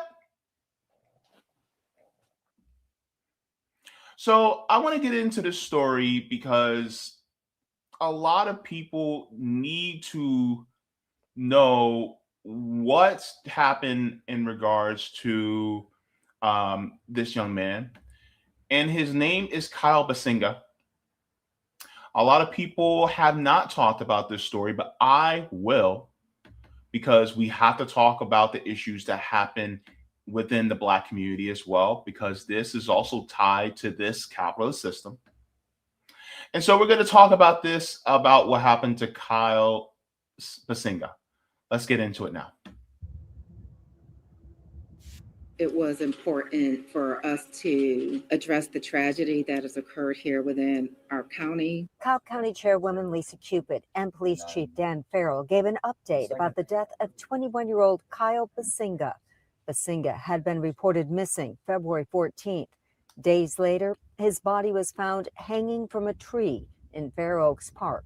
Having a lot of misinformation out there in the community is also creating to a great sense of unease about what is occurring. Cobb County Police. Hang on. Wait, ma'am. You're saying that it's a great sense of unease because of basically the speculation that a lot of Black people are going. There was a young man that was hanging from a tree in Cobb County, Georgia. And you mean to tell me that we should refrain from speculating about what has happened to him, even though, given the history of what we've been going through, especially after Reconstruction and into Jim Crow, Black codes, convict leasing, and sharecropping, and through all that, and what's been happening to us, and the emergence of the Triple K, cornstarch colored brigade, we have to sit here and go, well, maybe it was just self-harm. Do we look like Boo Boo the Fool? Like, come on now. Come on. And the crazy part is this is a Black woman saying this. Like, come on now. Ma'am. How many times do we have to be over this? And how many times do we have to listen to the officials when it comes to these things, when in reality, hell, 40% of them admitted to domestic violence, and that's just the ones who admitted to it. It is a inherently white supremacist institution anyway. And if they're saying, oh, we found no foul play, well, then maybe, just maybe, I'm starting to look at law enforcement a little funny. Because if you guys can't find somebody to pin it on, then you guys are trying to say, oh, he did it to himself. Hanging from a tree? Bruh. y'all think we stupid. We survived 400 years for nothing. We did not survive 400 years for nothing. Let's continue. Cobb County Police say the investigation is still active and is being handled by the Major Crimes Unit. Among other things, they looked at surveillance video that showed Bassinga entered a wooded area at the park alone, and there are no signs anyone else. Based on the evidence collected thus far, there have been no indicators that another person was involved in this incident. Releasing some information because they had not had a chance to sit down with family members who are traveling from out of the country. I do understand that when information is limited, the spec commentary can certainly amplify the uncertainty. This is 2020. Social media's amplifying the uncertainty. Maybe, just maybe, it could be excuse or lack pushing us to come to our own conclusions, because ultimately every single time this happened, wait a minute, a Black man did what? A Black person did what? I have a video I'm gonna share with y'all too. Oh, if I want to believe what the law enforcement department says in this. Because when it comes to Black people losing our lives, talk about the rate of self-harm that has happened to go up, especially among Black men. Yeah, we can talk about that. But the way they do it, I don't know, man. I don't know. Let's continue on.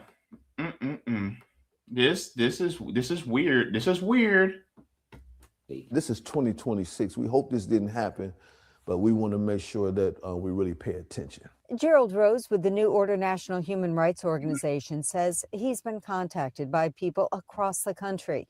He says they're watching the investigation closely and are planning a vigil Tuesday for Bassinga. We're just going to come together to show unity and pray that this was not any foul play involved in this. So they're saying they're hoping that it is not foul play, which I hope it's not either, but this is sus. Because when you look at it, the facts on the ground, it just does not make sense to me why a young Black man would do it this way. I can believe that he may have, did engage in self-harm, but in this fashion, I have a hard time believing that. I have a very hard time believing that. And another thing is like they said they have camera footage, and I'm like, okay, so release the footage. Let us see the footage then. Because if it's just showing him going into the woods by himself, it's nothing gruesome. It's nothing obscene or disturbing. It just shows him walking into the woods. And if you have that video, then just release it. Show it. Let us see the video. And let the sleuths on social media get to work.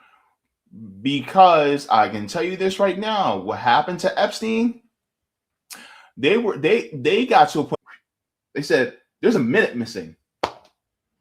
And then the government had to come in and go, oh, well, we can explain that. And they tried to, explain it away. Well, let us do.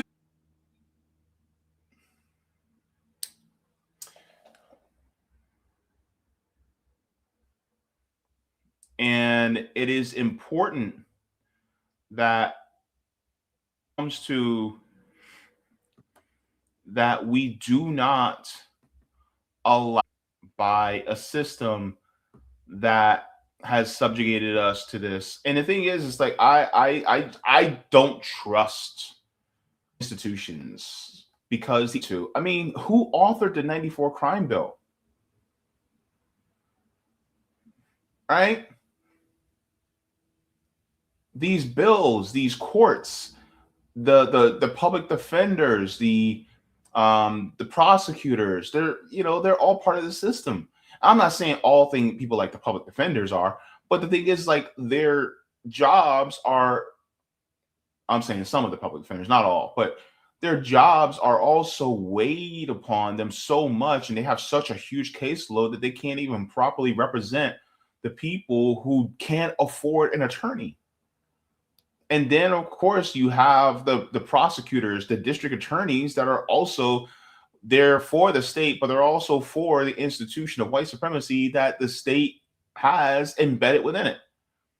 Same thing goes for the judges, because they have to judge based on a law that is white supremacist in its nature. So they have to judge based on that. They have to rule based on that. Let me share this with y'all, because this shows Kyle Bassinga just a few days before his death. So Shout out to Miss Love Lee, says a 21-year-old man named Kyle Bassinga, who was a UGA student, was found hanging from a tree in Marietta, Georgia. The family wants answers. The video below shows some footage of him prior. So let's take a look at this. Now, I'm going to let you guys know there's a lot of language. You know, if you're in case around any sensitive ears, then you guys may want to deviate from the sensitive ears because he does use a lot of foul language here. But you can actually see Kyle Bassinga.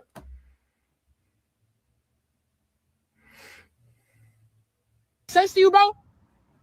Hey, bro. Cause, bro, treat me like I'm some crazy ass nigga, bro. A random car drives behind me close like that. What? Bro, look where you are, nigga. I was on the sidewalk right here. You was driving close as fuck to me, bro. Come on, bro.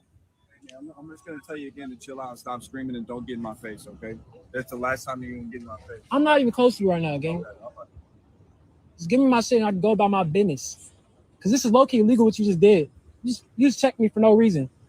What was your reason for getting my ID? You said you were a student, so I asked your parents. No. What was your initial reason? Because you see my hoodie. I have a Georgia State hoodie on, bro. Right, and what I asked you? What I'm saying? What was your reason? Hold on now. What was your reasoning? What did I ask you? What was your reasoning, dude? You can't just ask anybody you're a Georgia State student. What was your reasoning? Did I commit a crime? That's what I'm saying. Thank you. You seen that? Thank you. You seen that shit, right? Yeah, nigga. I have witnesses right here, bro. That's what I'm saying. I'm paranoid as hell. It's okay, man, because we got cameras all around here. So you can see. What he done. I just saw you look like you were driving close. I didn't do anything. Right. So hold on. You don't have no reason to get my ID, right? I'm not doing anything. Actually, you are a student here. This is what I asked. With a Georgia State hoodie on? Right. So you just go around asking random kids, are you a Georgia State student? Even the kid with a Georgia State hoodie on? Does that make sense to you, bro? All right, bro. I'm sorry, but I these cops ain't beating the allegations. Not for me. And so when you look at this, and I'll continue to play the rest of it, but it feels like he is being harassed by police. And it's like, what did he do wrong? Why did they need to get his ID from him? I was stopped by police once. I remember. I'm not sure if I talked about that one here before. I think I talked about it prior. But anyways, so I was stopped by police. I remember I was on my way to work. And as I was on my way to work, I stopped by the gas station to pick up, a snack before going into work because, I had to go to work and I had to go to the bus stop. And so I go in to pick up a snack and some Orange County sheriffs are standing there. Now, my gay ass decides to check out this cop that looked like Vin Diesel, right? Because he did. He looked like a white Vin Diesel. Guilty as charged, I found him attractive. And so me being me, I'm looking at him, giving him like double and triple takes, but I am not like trying to engage with him because I was still in the closet, by the way. So I decided to walk out as I pay for my stuff and I walk out and I leave. And then I hear from the back of me, hey, you. I stop and I turn around. And it's that same cop. And I said, how can I help you? And he was like, he says something to the effect of, are you doing all right? And I'm like, yeah, I'm fine. He's like, because you kept looking at me back there.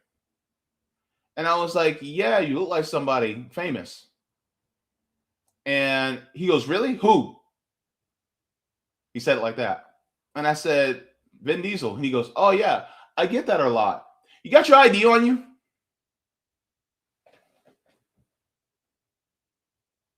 So because I looked at him a few times, I did a double and triple take. It wasn't, oh, he must be attracted to me, or, oh, I must look like a family member of his or something.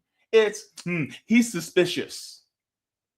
This black guy that's wearing khakis and a long sleeve button-up shirt with a tie and his work lanyard on with his badge on.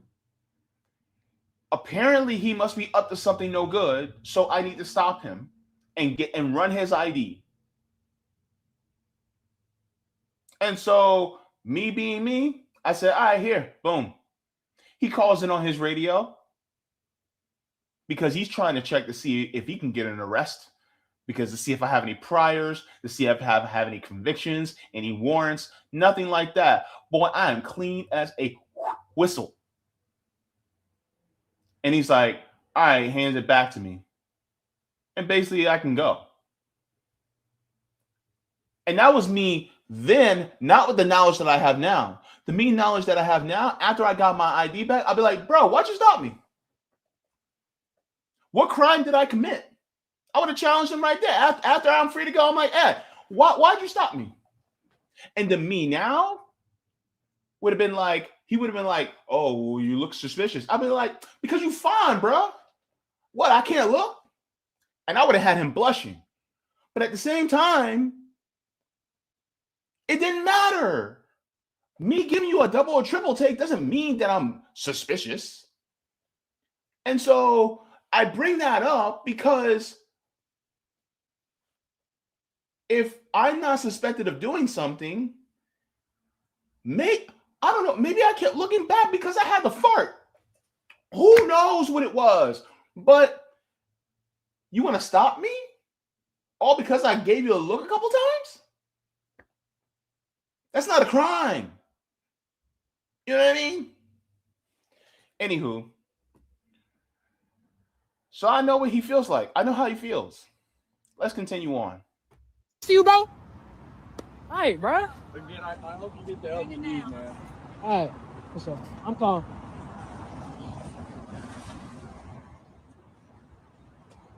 I just gotta videotape this bullshit, man. Like, this is literally a police harassment. How are you gonna ask me if I'm a Georgia State student with a Georgia State hoodie on, bro? Georgia State hoodie on, gang. Come on, bro. Use your brain, nigga. Driving close as fuck. Bro, he pulled to the sidewalk, gang. Sidewalk. I was walking. He pulled close behind me. I'm looking paranoid. He gonna make it seem like... So you see why I'm suspicious, right? You see why I'm suspicious as to what is really going on with Kyle Bassinga.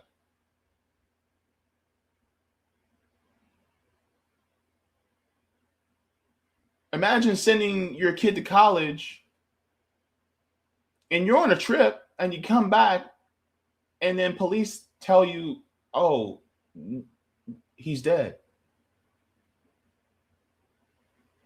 And that they found him hanging from a tree. A young black man in the deep South found hanging from a tree.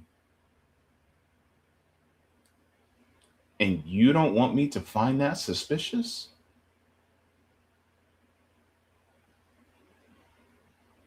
Something ain't right.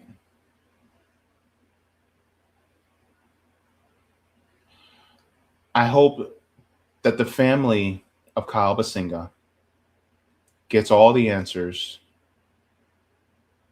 all the accurate answers, and I hope they receive justice for the loss of their loved one, Kyle Bassinga. Rest in power.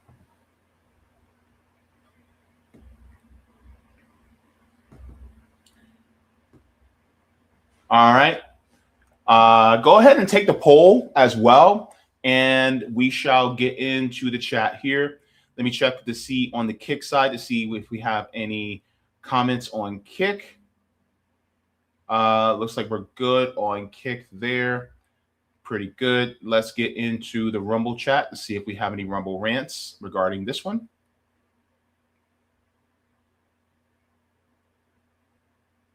Let me see.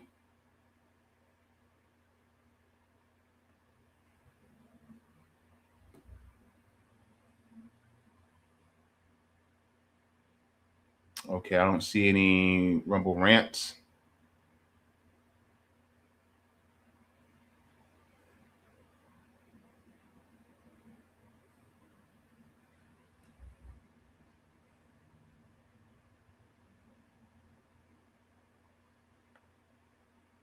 All right, let me see.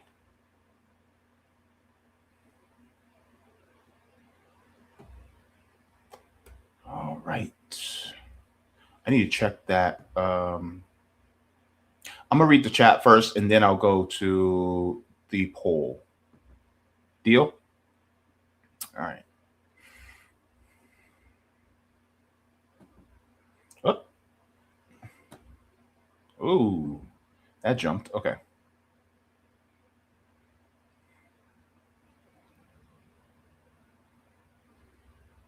Okay. So thank you very much for this, Tia. He says, a black person being found hanging from anything immediately gets me suspicious. Right? Says doubly suspicious if the cops try to excuse it since they or someone they know might have done it. Exactly. This reminds me of that story about that young black boy that was drowned to death. And he was an 8-year-old boy, a little black boy, was drowned to death, and he was drowned to death by a 10 and 11-year-old white boy. And the mother wanted answers, and the police knew exactly who did it, but they wouldn't tell the mother, and they wouldn't take the boys in or do anything about the parent. They had to push, and then they finally, I forgot the name of the boy. I apologize. I forgot the name of the boy that was murdered, but they drowned him to death. And so the parent of the two white boys was detained and arrested after it was pushed to get justice for her son. And the police were trying to cover it up because they didn't want to ruin the lives of these two young boys. But whenever it comes to the lives of young black people, it's like, you know, we need to bring them to justice. But then if they're white, then it's like, oh, but we don't want to ruin the rest of their lives based on one bad decision when they were young. And this makes me think about the whole charging them as an adult when they're still a minor. I think that was mainly for young black men, especially because if they did something wrong, then it's like, okay, we're going to charge them as adults. But how often does it happen to white boys? But black boys, oh yeah, they're very ready, willing, and able to do that. It's crazy, man. It's just the incongruency. You know, this system is cattywampus on purpose. It's built crooked on purpose.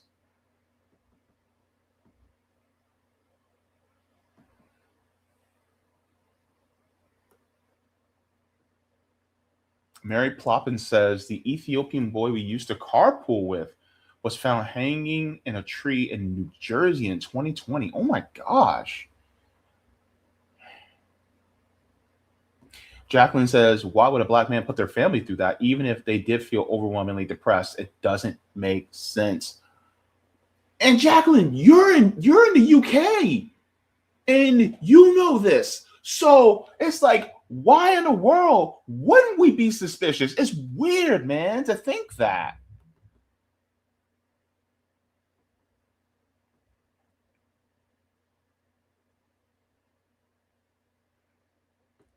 Tia says something like that happened here in Boston, but it wasn't a tree. It was a JFK UMass train station. Oh my gosh.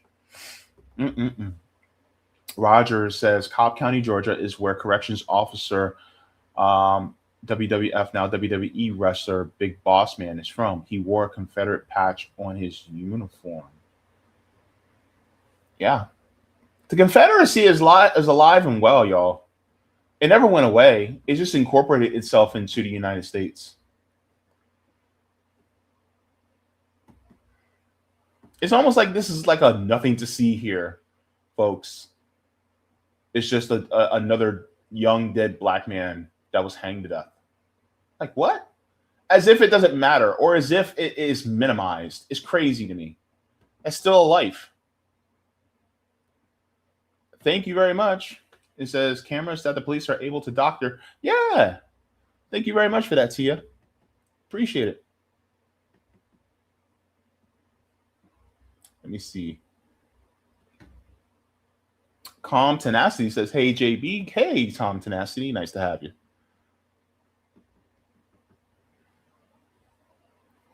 Anarchy is communism's ultimate form, says hello. Good to see you in the chat as well. Sean says, officer, I'm looking because you fine. Yeah, I ain't gonna lie. He was kind of bad. I ain't gonna lie, he was kind of bad. You know? I mean, now whenever they wear a uniform, I get disgusted now. This is why I hate attractive police officers, because I'm like, bro, you're in a white supremacist institution. Why in the world are you wearing that filth? Anyways, but that's the thing, right? It's just like,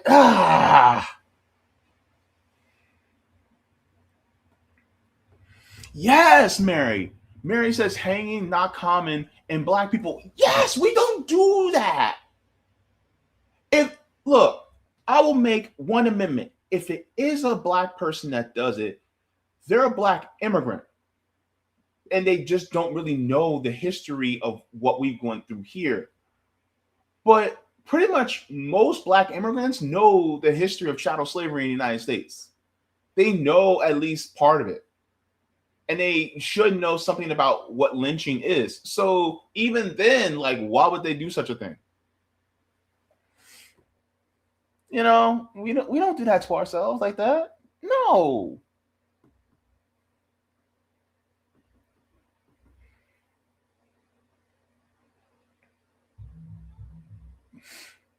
And then I'll read this last one. Calm Tenacity says, all the institutions that protect what crumbs of rights we have is built on slavery and genocide. I want America to rebuild on a real foundation that honors the past, but fascists disagree.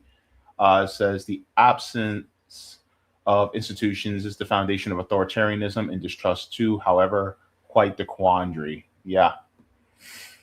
Yep. Man, I'm telling you. But yeah, it's terrible on his face. I am suspicious.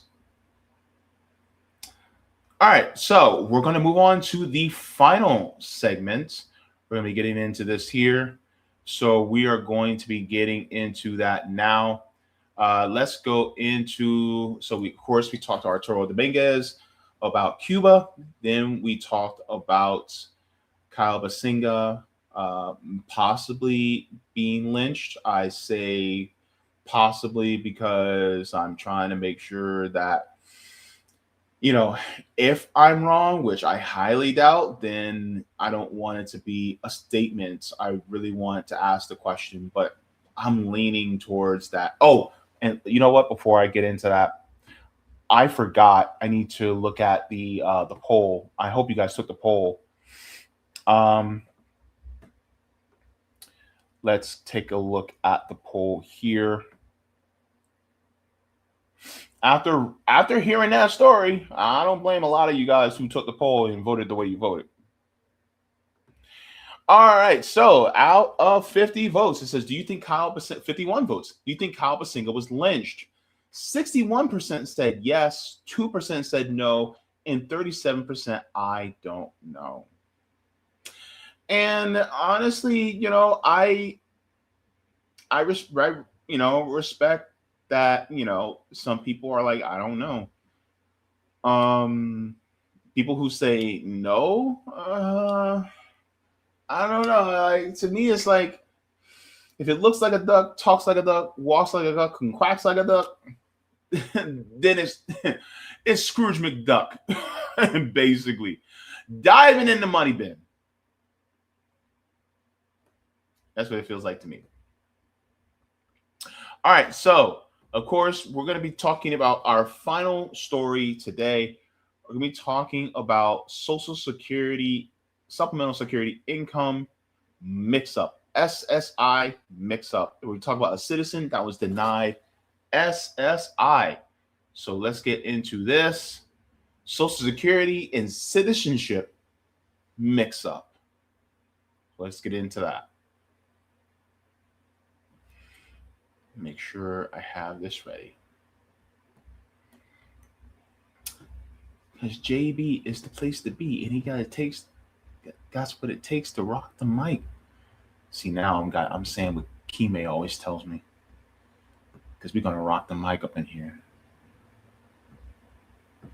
Make sure I got this ready and willing to go. All right, y'all. All right.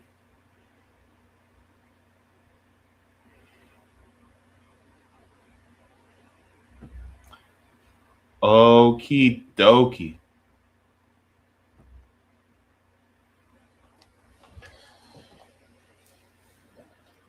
You know, as somebody that was on dialysis for almost 18 years, I've had to deal with Social Security more times than most.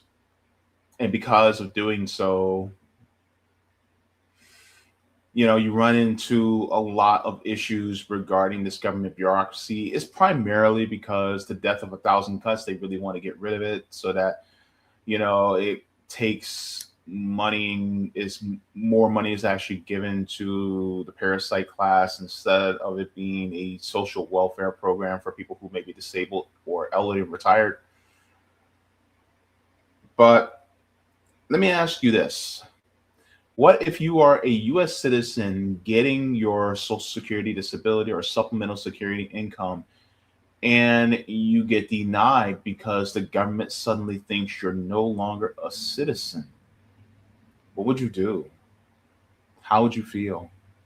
Especially in the age of where people who are non-citizens, especially ones who are undocumented, are being demonized left and right by really the parasite class, even though it's the parasite class that causes this issue in the first place. Would you feel wronged? Would you feel betrayed? Would you feel slighted by our government? If you do, you would not be wrong to feel that way. But this actually happened to a Black woman out of Texas. Let's go into here. So this was a report that was shared by attorney Ben Crump. He's a civil rights attorney that is very famous for, you know, the stories regarding a lot of different people, particularly Black people who their civil rights are violated. And he says 59-year-old Ramona Rakestraw says her SSI was stopped after her immigration status was, quote unquote, under review, despite reportedly never leaving the U.S. when a Dallas-born resident battling kidney disease and cancer is told she is not lawfully present. Something is deeply wrong. No one fighting for their life should have to fight for the benefits they depend on to survive. Let's get into this, guys.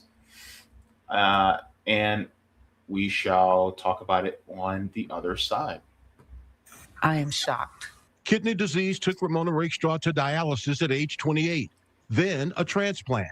30 years later, back on dialysis and a cancer diagnosis in 24. All that time, she's received SSI, supplemental security income from Social Security. Shocked when it stopped last October. And so when you called them, they told you what? They told me my immigrant status was being questioned. And so I said, well, I'm not an immigrant. But there are circumstances that can trigger flags about citizenship status. So I ask. Have you ever lived out of the country? No. Have you been out of the country for 30 days or longer? No. I went further. Have you been out of Dallas County? No. Ever in life? Never. Rakestraw says she took her ID and her birth certificate, born in Parkland Hospital, 1966, to her Social Security office. Then receiving this letter from the Social Security Administration.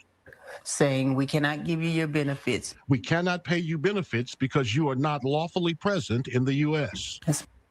So let's stop here for a second. So imagine being on kidney dialysis for years, like I was, and then going through a transplant like I did last year, and then you'll wind up on dialysis again because that kidney failed, because kidney transplants, they last only so long. Their lifetime is finite, right? That's just the reality of life. And then you find out a few months ago in October that your benefits are cut off because they're questioning your immigrant status, even though you've never even left your own county. And that's a reality for a lot of people who are on the lower socioeconomic status. And yet this happened to her. Imagine going through that. And let me be clear. When you're getting supplemental security income or social security disability, it's not like you're swimming in money, right? I'm going to divulge something to y'all so that you know just how much somebody like me would get. And people who are on SSDI, like I am, get more than what she gets. I get the equivalent of the federal minimum wage if you were to work 40 hours a week, which is $7.25 an hour. That's the equivalent of what I get per month. That's it. That's all. And so people who are on social security disability insurance, like myself, typically get more than people who are on supplemental security income, SSI, like she does. And so it's not like she's raking in the money. People are like, oh my goodness, you get a check from the government. And she probably is also on housing assistance and probably gets food stamps too, because of her status as having to deal with chronic kidney failure. And now she has cancer. And she's probably trying to work to get a kidney transplant.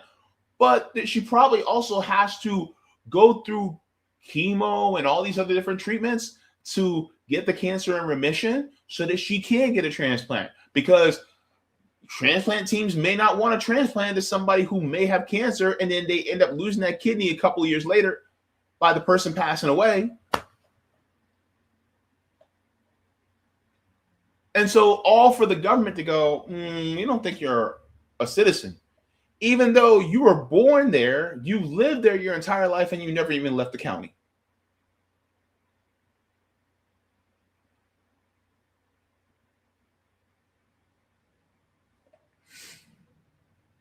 And a lot of this is due to, and a lot of people will say, well, this is because the whole immigration thing.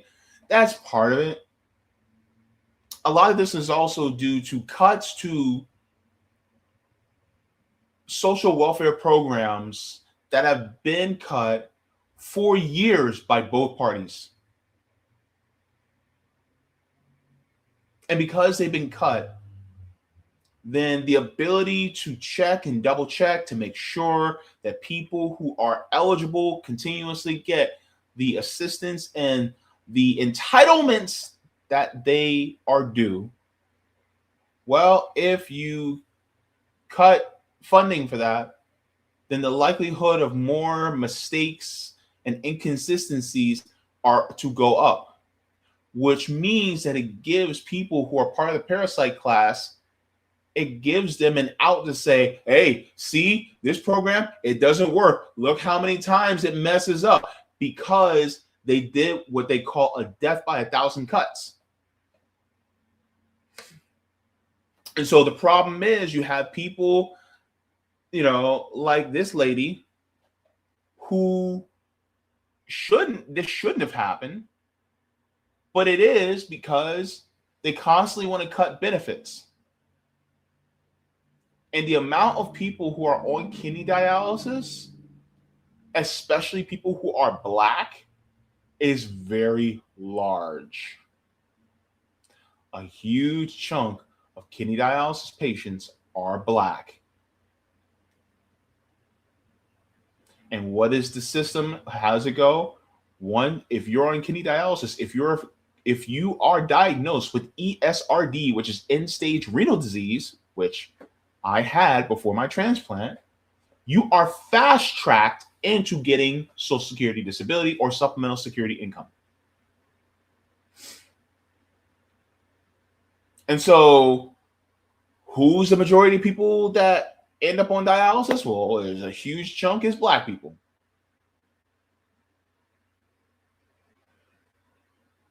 And who is at the bottom of the ladder socioeconomically? Black women.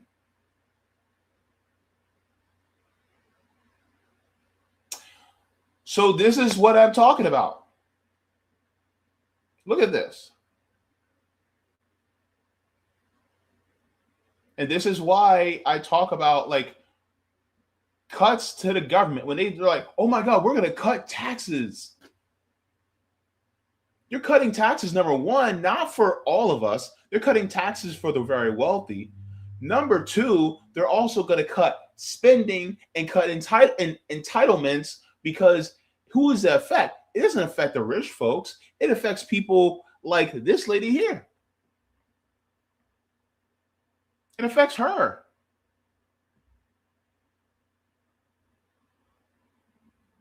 It's not right. And that's what they do. Miss Ramona should not have to go through this. And yet, she is, because this system favors the Epstein class over someone like her. This could be somebody's mama, somebody's grandmama, somebody's auntie, somebody's sister. And yet her life is expendable because, well, the Epstein class, they have to get theirs. They have to get more money in their dividend checks so that they can buy the new Gulfstream jet, so they can get a new yacht, so they can, get a brand new house that they only live in one or 2 months out of the year when it gets cold, and that's it. And that's what they do. Can you imagine the amount of stress she went through? The amount of stress Miss Ramona went through. Oh my gosh. While having to be on dialysis, that's damaging. That can cause heart failure. Let's continue. Lawfully present in the U.S. That's my income, my whole income. Now, you do have the right to appeal. Yes. And I have written out the forms and everything, and I am appealing. If you receive notice of benefit denial or suspension, you have 60 days to request an appeal. You must have an in-person meeting and update your status to prove citizenship. Your case will be reviewed by a different person than the one who made the denial decision. Also, while we're at it, I'm gonna say this. Remember what the Trump administration did, especially with the DOGE cuts, the Department of Government Efficiency cuts? You remember how many people were complaining that they couldn't go to the Social Security office to be seen, and calls to Social Security were taking hours on hours to be answered? Yeah, of course. You don't think that may have had something to do with this dumpster fire? And so when I look at issues that come up like this, I'm hard pressed to think that, yeah, this is on purpose, because ultimately the people who are disabled, like, we literally live in a system where they are okay with eugenics. They may not say it outright, but they are okay with eugenics. And they want somebody like Miss Ramona to just die off so that they don't have to pay the money anymore. They rather give the money to the Epstein class so they can have a few extra dollars. They don't want to give it to people who are worthy of life and dignity, like Miss Ramona.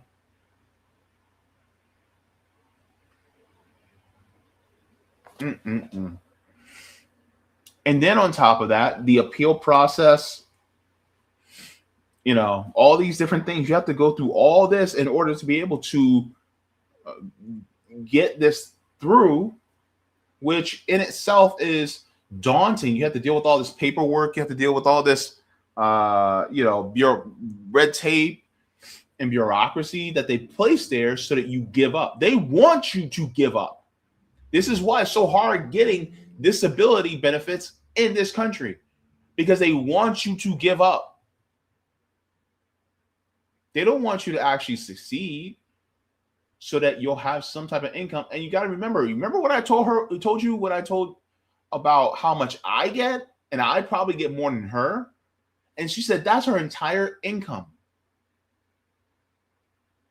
So rent, electric, food, water, you have to pay for your phone, internet. Internet is an absolute necessity now.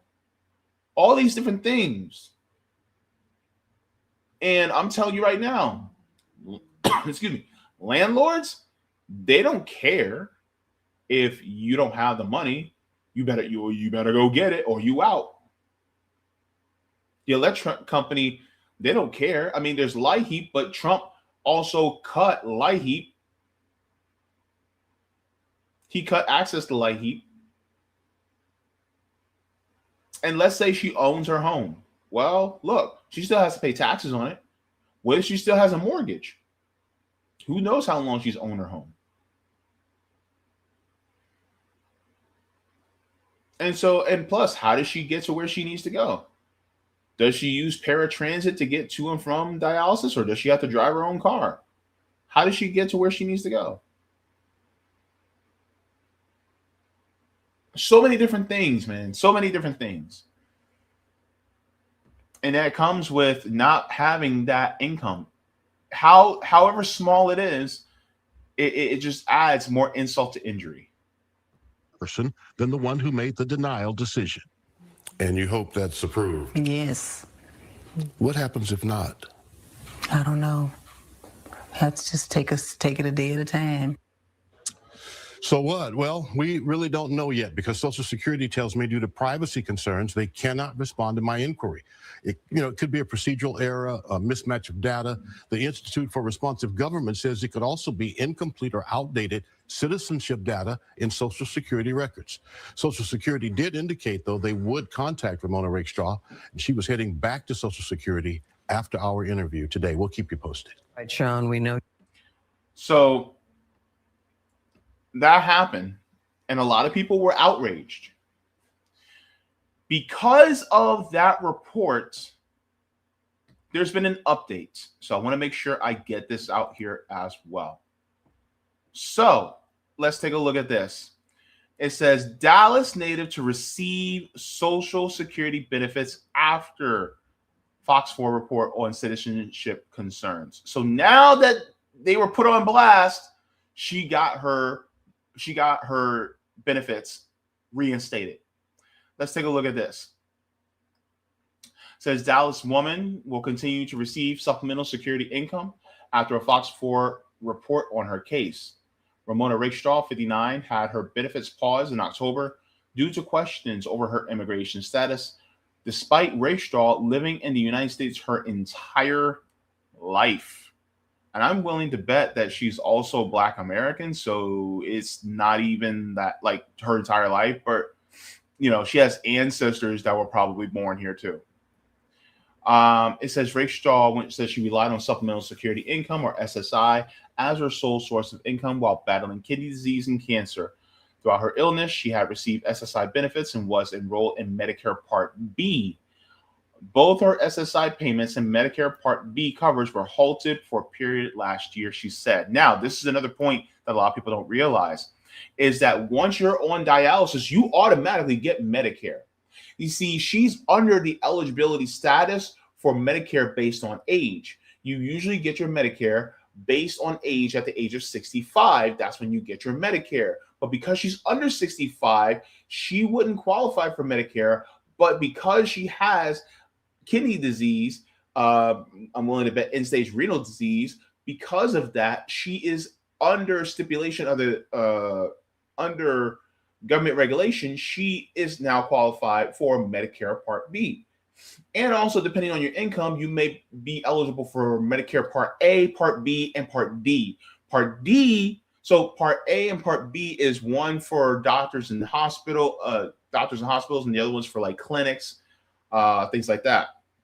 Medicare Part D, is for prescription drugs to lower the cost of prescription drugs so that you're not paying an exorbitant amount of price for your medications. And so I hope she gets Part D as well, because if not, then whatever medication she's on, because if she's on kidney dialysis, she's on medication. I hope that she also has that. I don't know. It didn't specify, right? But this is something else. If she doesn't have health insurance, then guess what? She's on the hook for her dialysis payments out of pocket. And just the dialysis treatment alone, we're not talking about medications. We're not talking about labor from the dialysis tech or the dialysis nurse. We're not talking about labs. We're not talking about any of these things having to do with dialysis. On top of all that, just dialysis alone is $400 per treatment. Per treatment. That's how expensive it is. So she lost her Medicare Part B, then that is devastating financially. So she still probably has her Part A, which means that she can go to the hospital, but the Part B, gone until it gets until it just got reinstated. But the problem is a lot of people don't think about that as well. She has a chronic disease that needs to be treated, that is life-sustaining. And the problem is, because of some fluke, when it regards to immigration status, well, you lose it. And what compensation for her for having to deal with this is there? Now, of course, for the benefit side, you know, she can be retroactively paid for the months that she missed out on. But when it comes to the medications and things like that, like, will she be able to be reinstated for that? Also, you know, the stress and, you know, having to deal with going through that, like, that is physically, mentally, and emotionally taxing. I just really feel for her, man. It says her Medicare coverage was later restored, but her SSI payments were not. She later received a letter from the Social Security Administration saying, we cannot pay you benefits because you are not lawfully present in the United States, which is not true. Rakestraw says she was born in 1966, Parkland Hospital in Dallas, and has never lived outside Dallas County, nor has she traveled outside the United States. So now the benefits were restored, says the day after Fox 4's report. Rakestraw received 2 calls from the Social Security office apologizing for the pause in benefits. She was told she would receive her payments for this month.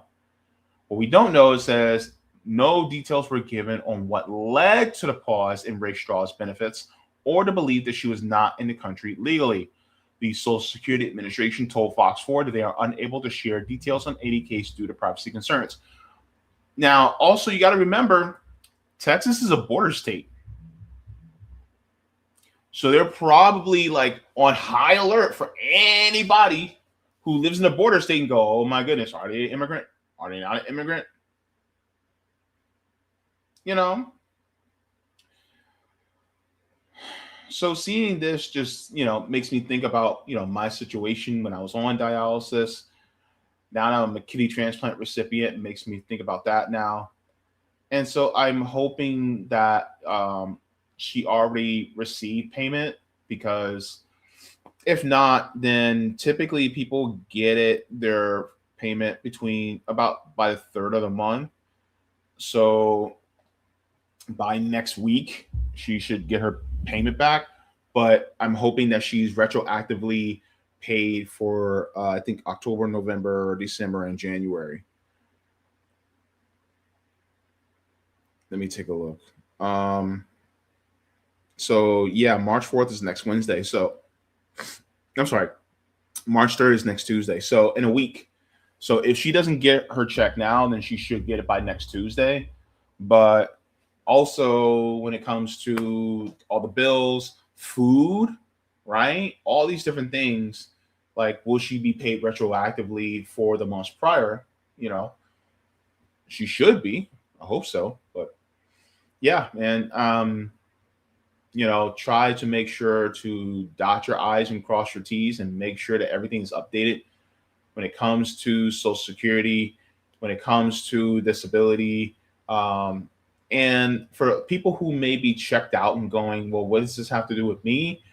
Look, I'm going to tell you right now, if you are privileged to continue living, you are going to need Social Security either one, before you get old because you're going to become disabled, or two, if you live to be old, you will need it. And so this is important. This is why this is such an important story for you to pay attention to, because ultimately you're going to need one or the other. Because if you get to a point where you can't use it, that means you're dead. And so I think it's important that we pay attention to this. And also, we should have compassion for our fellow Americans, especially those of us who are marginalized. And being disabled is also a marginalized position as well. And so, congratulations, Miss Ramona, for getting your SSI back. And I hope that they give you retroactively all the ones that you missed so that you can get caught up and be able to not have to worry about this again. And another thing, one of the things I think that we also need to have a conversation about is the amount of benefits that people who are disabled get that is wholly inadequate because they can't survive. That's a whole other conversation, because most people do not get enough whatsoever on SSI or SSDI or regular Social Security retirement. They just don't get enough. And I think that's a whole other conversation that needs to be had. But rest assured, I feel a little bit better about Miss Ramona's situation.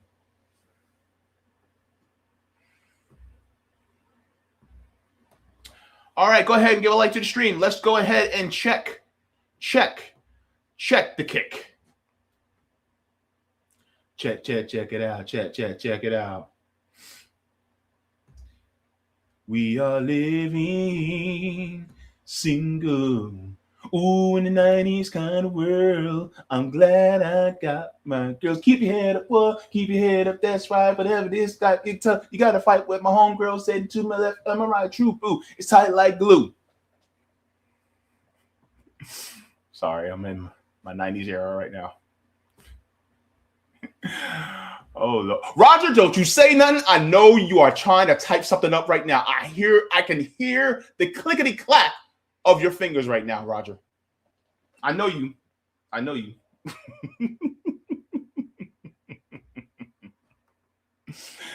All right. Clickety clack, clickety clack. All right, let's get into the comments, and let me see. Let me check to see. I already checked Rumble to see if we have Rumble rants.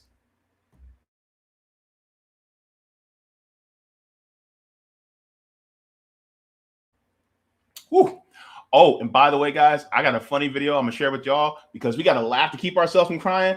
Look, it's gonna be hilarious. So we're gonna end the stream with that because I want y'all to laugh. So, but I also wanted to end with this last story because it does have a positive ending, because I don't want it to be too heavy on y'all, right? All right, let's get into the comments here. Let's see what y'all got to say.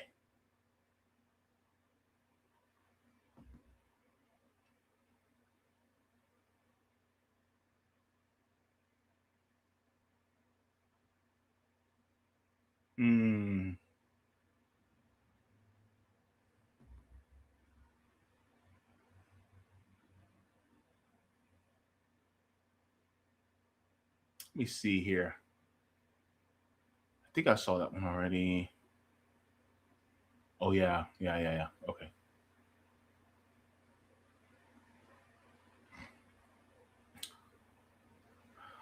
Old Owl Hootin'.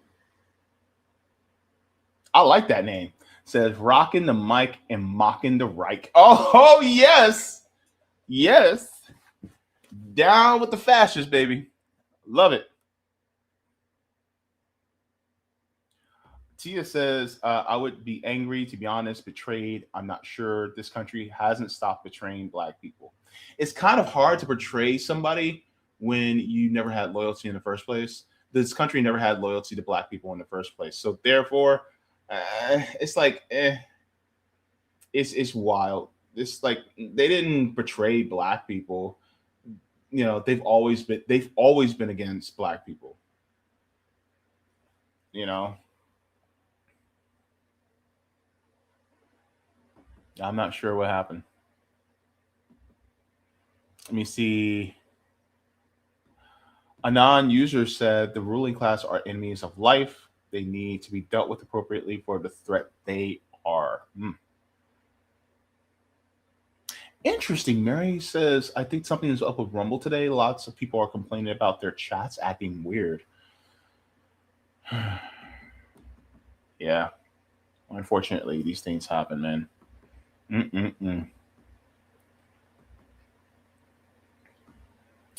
Let me see. This is a good question, Roger. Did we do the story on federal poverty line never being lifted since it was first implemented by Lyndon Baines Johnson, where it is still based off a 65 standard as the $32,000 for a family of four, where Mike Green did an article saying it? I think I might have. He said it should be lifted to 140,000. I think I did. Look, I'm getting old, Roger. My memory is fading. But yeah. Yeah. Good question. Jacqueline says, even if the young man did self-delete, how do we know it wasn't under duress? Ooh. Detective Jacqueline coming in. She's coming in hot. That's a great question too. That's a great one. I appreciate it. And yes, Rogers, it's true. It says, because the federal poverty line was never lifted, your Social Security and other money you get from the government is low. Absolutely. That's one of the biggest issues that I have. And you know what's funny? Not funny. You know what's interesting about that point that you made, Roger, is that when it comes to the federal poverty line, I wouldn't care about the poverty line still continuing to be that low if we had housing for all, if we had a nationalized healthcare system, and if we had a universal education system. If we had at least those three different things, then it wouldn't be that big of an issue to me, because then you don't have to worry about putting money out for those things. Because then if you don't have to put money out for those things, then that means all that other money is left towards things like food, utilities, and other things that you may need, toiletries and all that. You know what I mean? You don't have to put money. Like, if you're putting out $1,400, $1,500, $1,600 a month for rent, imagine not having to put that money out for rent. Then, I mean, you can get the good toilet paper with the ripples. Did I just say get the good toilet paper with the ripples? Yes, I did. But yeah, why not? You can get the good antibacterial soap. You can get a couple of extra bottles of bleach. You can get the good fabric softener or the dryer sheets. Right? I can get my Glade plugins to make sure my house is fresh. And get those extra things just to make it feel like home. By the way, the cashmere wood. The cashmere wood. The smell is just golden. I love it. Anyway.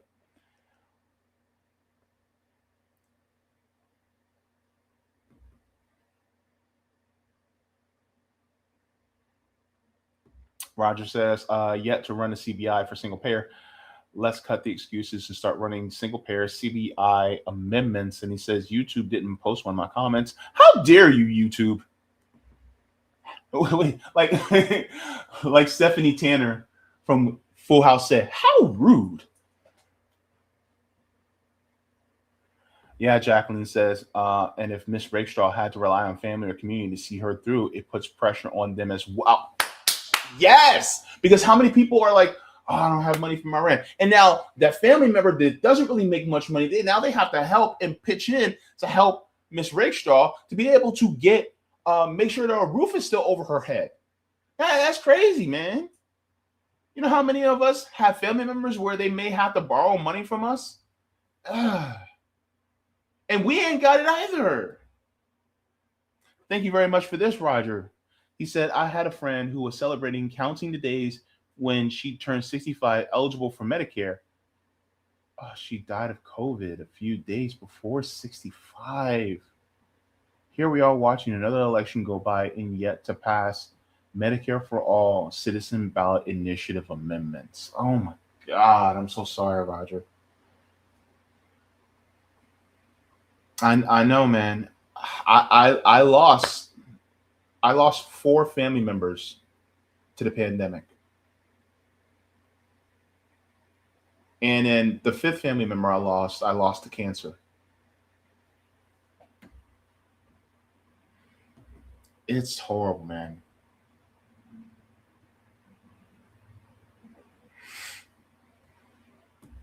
Yeah.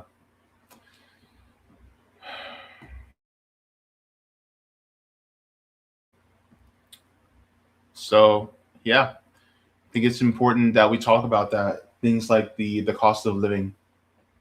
I think that's important. All right, everybody. So before we head out, I want you guys to laugh. I want you guys to enjoy yourself because, well, look, I always say joy is revolutionary. So guess what? We're going to have a little fun. All right. And thank you so much for this super sticker, Sean Rockers. Deeply appreciate it. It really helps me out. Appreciate it very much. Thank you. I'm going to share this. Make sure I have this. Oh no, it refreshed. Okay. Thank goodness I can scroll back up because I found a way around it. All right. You guys are going to laugh. And I'm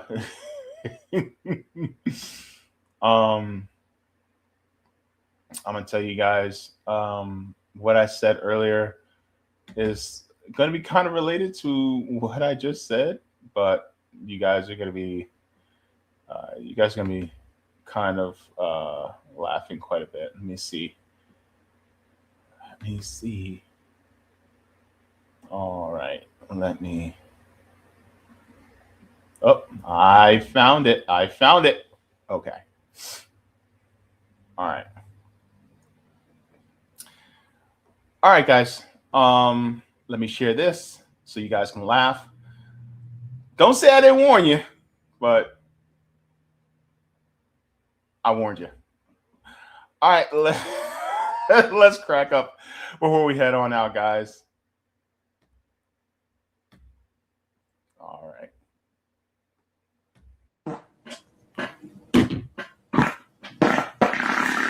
Okay, so I just shitted my pants on God. I'll be right back. I'm going to play a YouTube video and I'm going to go change my underwear. Wow. Interesting. Bro's cheeks were shuffling cards back there.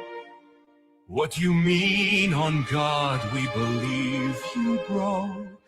Shits mobs, shits again interesting. Refuses to elaborate. Bro said interesting like he was collecting data. Bro said on God like we don't believe him. He's analyzing, looks like he's collecting information for future studies. On God like we didn't just hear the whole thing. Bro said on God like we didn't hear the verse. First time I've ever seen someone crap their pants with ore.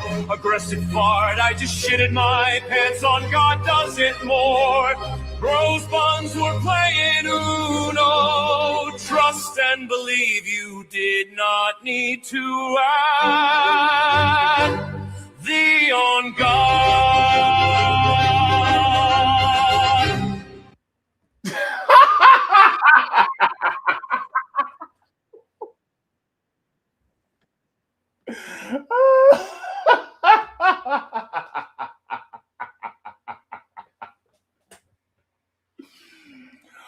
Oh Lord.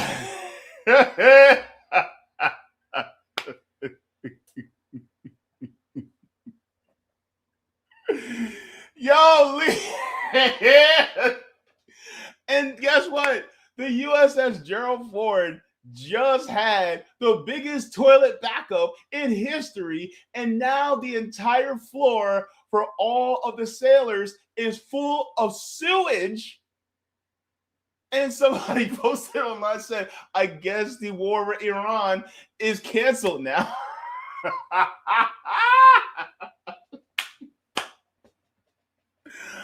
So guys,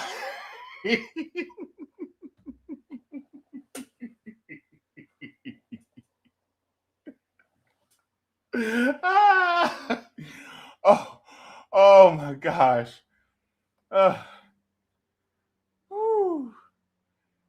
I don't know what to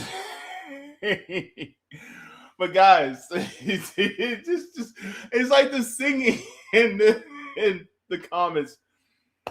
Anyway, I'm sophomoric in my humor sometimes. It is okay. I'm like, sometimes when it comes to my humor, I'm like an 8-year-old. And I'm sorry, but it's just, you gotta laugh and you gotta have some joy. But anyway, guys, thank you so very much for tuning in for the stream today. And I will catch you all. I'm going to try to make sure to get my reading done Thursday. I'm going to try to get it done.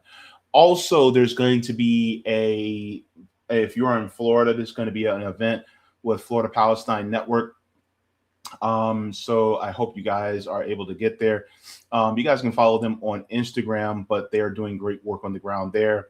And so they just put out, I think they're going to be doing an iftar with the community, which is basically breaking their fast for Ramadan. And also happy Ramadan to all the Muslims out there, especially the ones who are, trying to fight against what the U.S. as well as the Zionist entity is doing.